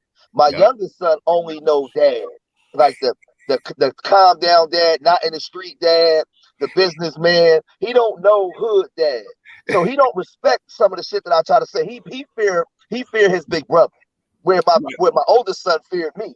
Right. So it's a lot of times when I tell him something, my oldest son have to tell him. Yep. Because that's who he listened to. He not listening to what I'm really. He listened to me when he got to because I'm dad. Yeah. But he doesn't understand. He listened to you. He's just you right now. Okay. Like the way your brain think. I had to learn that with my youngest son. I was like, yo, like, is he listening to me? But what he's doing is he's actually you developing, and you're witnessing that. That was something I didn't witness with my dad. My dad was dead already. You feel me? But when I figured it out, I was like, oh, I got it. But I had to figure out me. And I was looking at me, not realizing it. So my older son, he the same way, bro. He revered me. I took my oldest son to the boxing gym when I was boxing professionally, and I let him watch me spar somebody when he was 11 years old. And then when I got out of the ring, I said, look, if you ever disrespect me or disobey me, this is what I'm gonna do to you, but I ain't gonna have the gloves on. So my son remember that to this day. He's 34 years old now. He still say it. You feel me? Yeah. And my younger son, that's 22, he's the splitting image of me. You feel me? So he got that street genetic code, all of that shit. So I had he hard headed, want to challenge everything. Yeah, bro. Like he me, and he deal with it. He got my analytical gift of thinking and reaction and my wit. But that discipline of challenge, I got a high level of competitiveness in my mentality. Yeah. I was born amongst a bunch of people, boys, but I was always the smallest in genetic dimension. So I was the smallest of all my brothers and cousins. So I've always had this mentality of fight hard, Right. And that's my me. son was born That's with me. it. You feel me? And so knowing that, I had to work hard in order to create a philosophy in rearing him, bro. Because you're saying the same stuff that I went to. Charles Tinsley just said something. I agree with him 100%. That's what make Master P smarter than J Prince. He kept his kids away from that street BS. Master P was a real father. See, there's a difference between being a father and a daddy. Yes, there you go. Me and G talking as fathers. Yes. You feel me, born? We talking as fathers, born. That daddy is just doing daddy shit. That's right. Being a provider, trying to comfort, trying to satisfy, trying to accommodate. A father instills the lessons and the rudimentaries of God and man in him. And it's a 24-hour-a-day job. It's a 24-hour-a-day. You don't get being a father, you don't get no days off. There's no being a father, there's no she won't let me see my kids. That don't exist. Oh no, that's dad. That's dad. Yeah. Fathers, there's no man, I ain't seen my kid, man. Me and Brenda don't get along. That's for daddy shit. You never heard of a deadbeat father. Yes. Fathers are involved. So but that's all I wanted to say, man. Yeah, my 15-year-old man giving me hell right now, man. But I feel you. Because like I said, these take a little time. Just a little bit more time. You feel me? You know what? My 31-year-old wanted to be me. He tried to be like me in every aspect. The only thing with him was, and he's becoming more like me now as he gets older. Like he's married, he got his children the same way I am. I would say he went to prison because he came up, half his life was spoiled too because he had everything. He didn't have to go to the streets, but he was trying to copy me. You know what it is? You try to keep things from your children, but they see your lifestyle. Yes, sir. And then they walk outside, and they say, "Oh, that's little George right there." So he went in the streets, but he took the violence part of it to the max. Where when we was violence with intellectual. We was violence with intellectualism. We understood when to move, when not to move, and how to move. But when you got people that's copying you, they do it all wrong. So, but what he's doing now is he's 31. You know, he's married. He got his family. You know, what I mean, he just got another. He got like 4 properties now. So now he's copying me the right way. But my other son, man, I see him all in me. He's just so defiant. But he's so defiant. Not in always a disrespectful way. He's just a 50-year-old. He think he know everything. But I was just like that with my dad too, though. Yep. And you know it's Big G. You said some real shit because I'm living it in reverse. My oldest son, he took the physical threat consequence from me differently than my youngest son. But my youngest son learned about my street life because his mom is from Brooklyn too. So even though he out here in Jersey, he used to go back to Brooklyn and at a young age hear stuff from his mother's cousins about my youth. And that made him want to try to live up. You feel me? And then that's the part where I had to go through a trial to keep it in check. But as fathers, we can keep it in check because we're on the scene. You know what? With Master P and J Prince. Yep. You know what's funny? Because I told my wife this when I came to YouTube. The reason why I got my organization, Urban Nerds, I got thousands of pictures of me in the streets and taking trips with jury. You know why I never presented that to YouTube? Because if I'd have presented that to YouTube, what I came to YouTube for, all the young people would have gravitated to me for the wrong reasons. I came to YouTube and presented myself as a father. Like, if you go to my channel, I got pictures of me, my wife, my grandchildren, my children, my organization, and we talk about building. Now, it's not a big channel, but if I came on there and showed an NSX or a Lexus Coupe in 1995 and stuff like that, man, they'd be like, oh, that's the true OG. But that's only the positive side. You ain't see the flip side. You ain't see family members getting tied up, me going to prison, being in the newspapers. They don't ever show that part though. And then when you do show it, they say, "Oh, that's a real nigga." No, it's not. Right. It's real dumb nigga. No, you real because you survived it with the lesson. I'm gonna say this. Listen, for y'all young people watching, bro. May 17th, 1997, man. Some real street niggas tied my mama up, man, and 3 of my sisters, man, for some money, bro. That's how this shit go. Right. And by the grace of the Most High, they didn't kill him. That's how desperate and treacherous these streets is, man. And there's always somebody you know. Motherfuckers went to my mama house and tied my mama up for some money, man. So now when something like that happened, what you think gotta happen with that? What you think gotta happen? So so that's why you don't lead with that kind of shit, because I lead with the more positivity of what I survived through. I tell the stories, but I don't show that shit because those images, the young brain clings to that and think it's fly and think it's decent. That's why we having these conversations about the J Prince and the WAC 100s, and they got 1,000 people over there because you over there for what you think is decent. But whacking them don't show you the flip side of what they really got to go through. That nigga got to walk, got to have an entourage with him because somebody might try to hurt him. There ain't no way to live. Charleston White, all them niggas. All that shit is a facade, man. These niggas is dying. So we got to start leading with more positivity and leading with what we survived through, not presenting to these kids the fucking lie.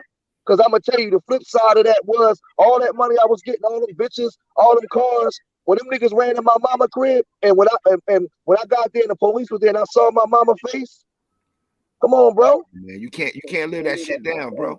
No. You can't live that down, bro. Ain't no way. And you know what's deep, G? You said the key thing. Brothers be asking me like why I haven't launched a podcast yet. I tell Born and Cross, like I'm learning the science, and when I present it, it's going to be presented based upon who I actually am. I haven't grasped technology for the purpose of it yet. So I'm learning how to do that. However, as you see, my profile picture is who I am.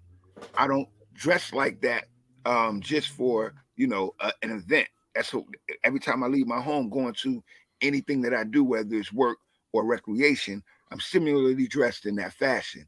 So it's a presentation to the people that gives people the proper perception of who we are and how we are. And it's important that J Prince and WAC 100 Stop projecting this bullshit image that's creating enmity amongst our people, amongst themselves, with a bad culture. We got to stop that shit. 100% right, bro. Yeah, 100% right. Yeah, Yeah. yo, I want to thank everybody for coming out, man. I appreciate y'all. We wanted to touch on this, to touch on J Prince and his sons and how they're the cause of multiple deaths that has happened in Houston. This is not the first two, it's not the first three. There was multiple deaths that happened in Houston over Rap a Lot. Yeah. People just don't know that. People, they might know, but they don't talk about it. I think Duke should have been given a real highlight. Yeah. Because Duke's death wasn't even an MC or an artist. He was a jeweler. See? Yeah, and see, like when we say, you know, bad boys, you know, gangsters function and operate in silence, bad boys move in silence, bro. You know, that town right there, you know, you don't want to be caught in there. You feel me? And they don't care who you are. Hey, yo, you gotta think about it too. You gotta think about it. Who is J Prince Jr. and J Prince Senior boy, the jeweler guy? They got a boy that's a jeweler out there. Johnny Dang. The Vietnamese, the Vietnamese guy. That's their man's. Right. So now you got if I take out the black jeweler, his #1 industry competition. There you go. Ain't nobody looking at that. What I'm telling them is they need to stop moving at all if they value their lives. First of all, if you're gonna move with security. Move with the proper security. You could go out, you could go places, but have security with you. Don't be checking in with these punk ass niggas because they don't care about you, man. Checking shit for bitches. They're not real security anyway. They're not even trained. They can't even see. They can't see trouble coming. That's what I'm saying. Like, real security. Real security would have removed Takeoff and Quavo. Offset with Quavo before that shit even happened. They would have moved Takeoff and Quavo before it even escalated to that point. Real security would have been watching the movement of everybody in that group, in that entourage period. Real security would have took them and moved them out of playing dice in that type of scenario. See, so they wasn't they was moving with homies, niggas as yes men, not niggas that like you don't tell when we doing a security detail, bro. You don't tell us nothing. You do what we tell you to do. When we give you that consultation in the beginning, when we sit down and sign that contract as security, you don't tell us anything. We let you know when there's an alert, a danger, and a problem. When we tell you to move, just move, please move accordingly, because that's us doing our job. If not, then you breach this contract and we've not been allowed to do our job. We can't be responsible for what happens following. Right now, it's messed up, bro. Real security would have been a bigger threat, put it that way. They wouldn't have been able to. Indeed, bro. Yo, facts, J Kid. Facts, man. When I said, man, it's crazy. Like he said, he went to the military. You feel me? Yeah, man. Because the street, man, that shit, man. Just because you live in the hood, don't make you street. But see, my father always told me never to join the white man military. Ever since I was a kid, he always told me that. He's like, it'd be just like you going to another slave plantation. I'm be honest, I would have rather went to the military to go into prison for them 6 years. Oh, now that I think about it, yeah, hell yeah. But now I don't know, bro, because when we was going to the military, it was wars popping off, all about rap wars. Yeah, it was Baghdad and all that stuff in '88. But what I'm saying is that I would have rather have went there, and I'm gonna tell you some real shit, boy. My son, the one that lives in Lancaster, his mom died in that war. You feel me? She was but yeah, I would have rather went there though. See, than went to prison. Real talk. Like I got shot for nothing. I got shot for free in the street. You feel me, bro? Yeah. Like niggas don't look at that. You feel me? When you look hindsight, nigga, I got shot for free. Nah. At least I'd have been shot for money. At least if I'd have laid down, I'd have had an insurance policy. My seeds would have had something. You feel me? Like, bro, like that's why I said if you hit the lottery and you make it, man, you feel me? Look, bro, like he said, man, he left Chicago and joined the military. There was benefits that he got while I was being a benefit to someone else. You feel me? Yeah, he was in the Persian Gulf War. He said. Persian Gulf War. True salute. I remember that. I was in 9th grade when that shit popped off. The Persian Gulf. I was in the street wars. real crazy street wars, boy, for 6 years. And that boy, look, yeah, if I'd have went to the military, I'd have had some benefit from that activity, some extended training behind. Like, there's a lot of benefits. You feel me? However, fighting a white man's war is another issue mentally, especially when you got knowledge of yourself. But you got to do something. In the nation, we're taught don't bear arms for your country unless the war comes to your country. You're being occupied. You feel me? You're right. Yeah. They said if they don't fight, let's come. Now we're gonna start looking for it. Then we the fools. You know what I'm saying? Yeah, but I definitely would rather go get in that military than had to go to themselves, bro. It was something like a jail, but it wasn't jail. Nigga, ain't nothing like prison.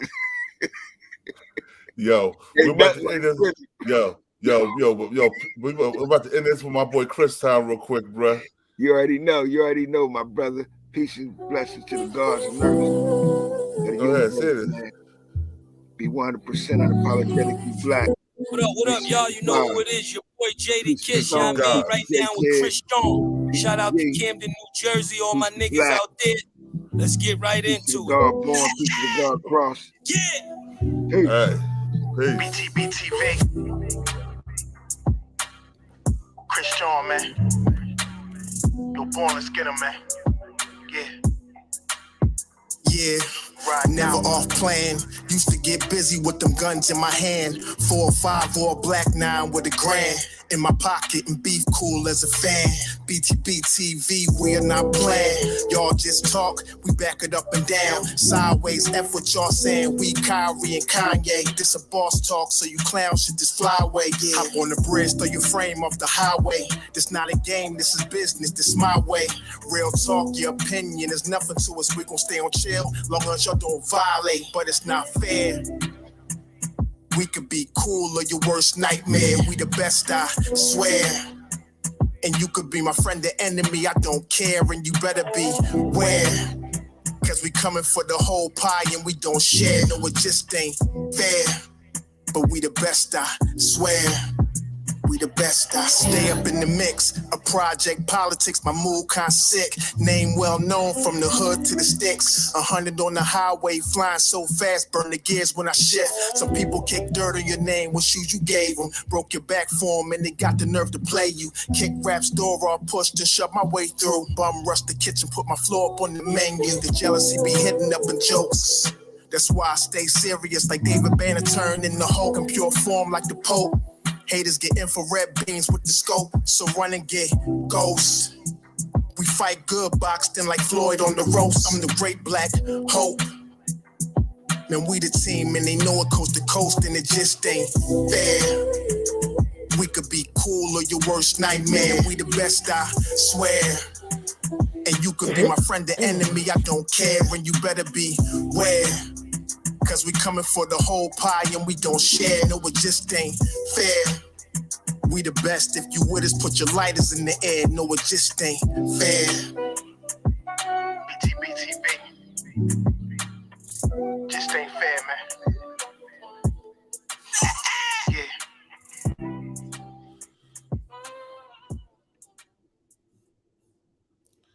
Oh, there we go. True indeed. That was hard, God. That was hard. Peace to Stone. See you, baby bro. Peace to Stone. Peace to J Kid. That Jersey shit. Peace, Miss V. All right. Peace. Born. Show them how we do this, man. Btbtv. Btbtv. We bully the bullies. Bully the bullies. No run, no retreat. No retreat. Yeah. Btbtv. One more time for y'all in the back. Yeah, we leave here. We're going to cross the plug. We're going to cross the plug. Everybody come through. We're going to cross the plug as soon as we leave here. Yo, John Gotti flow, rap Pablo.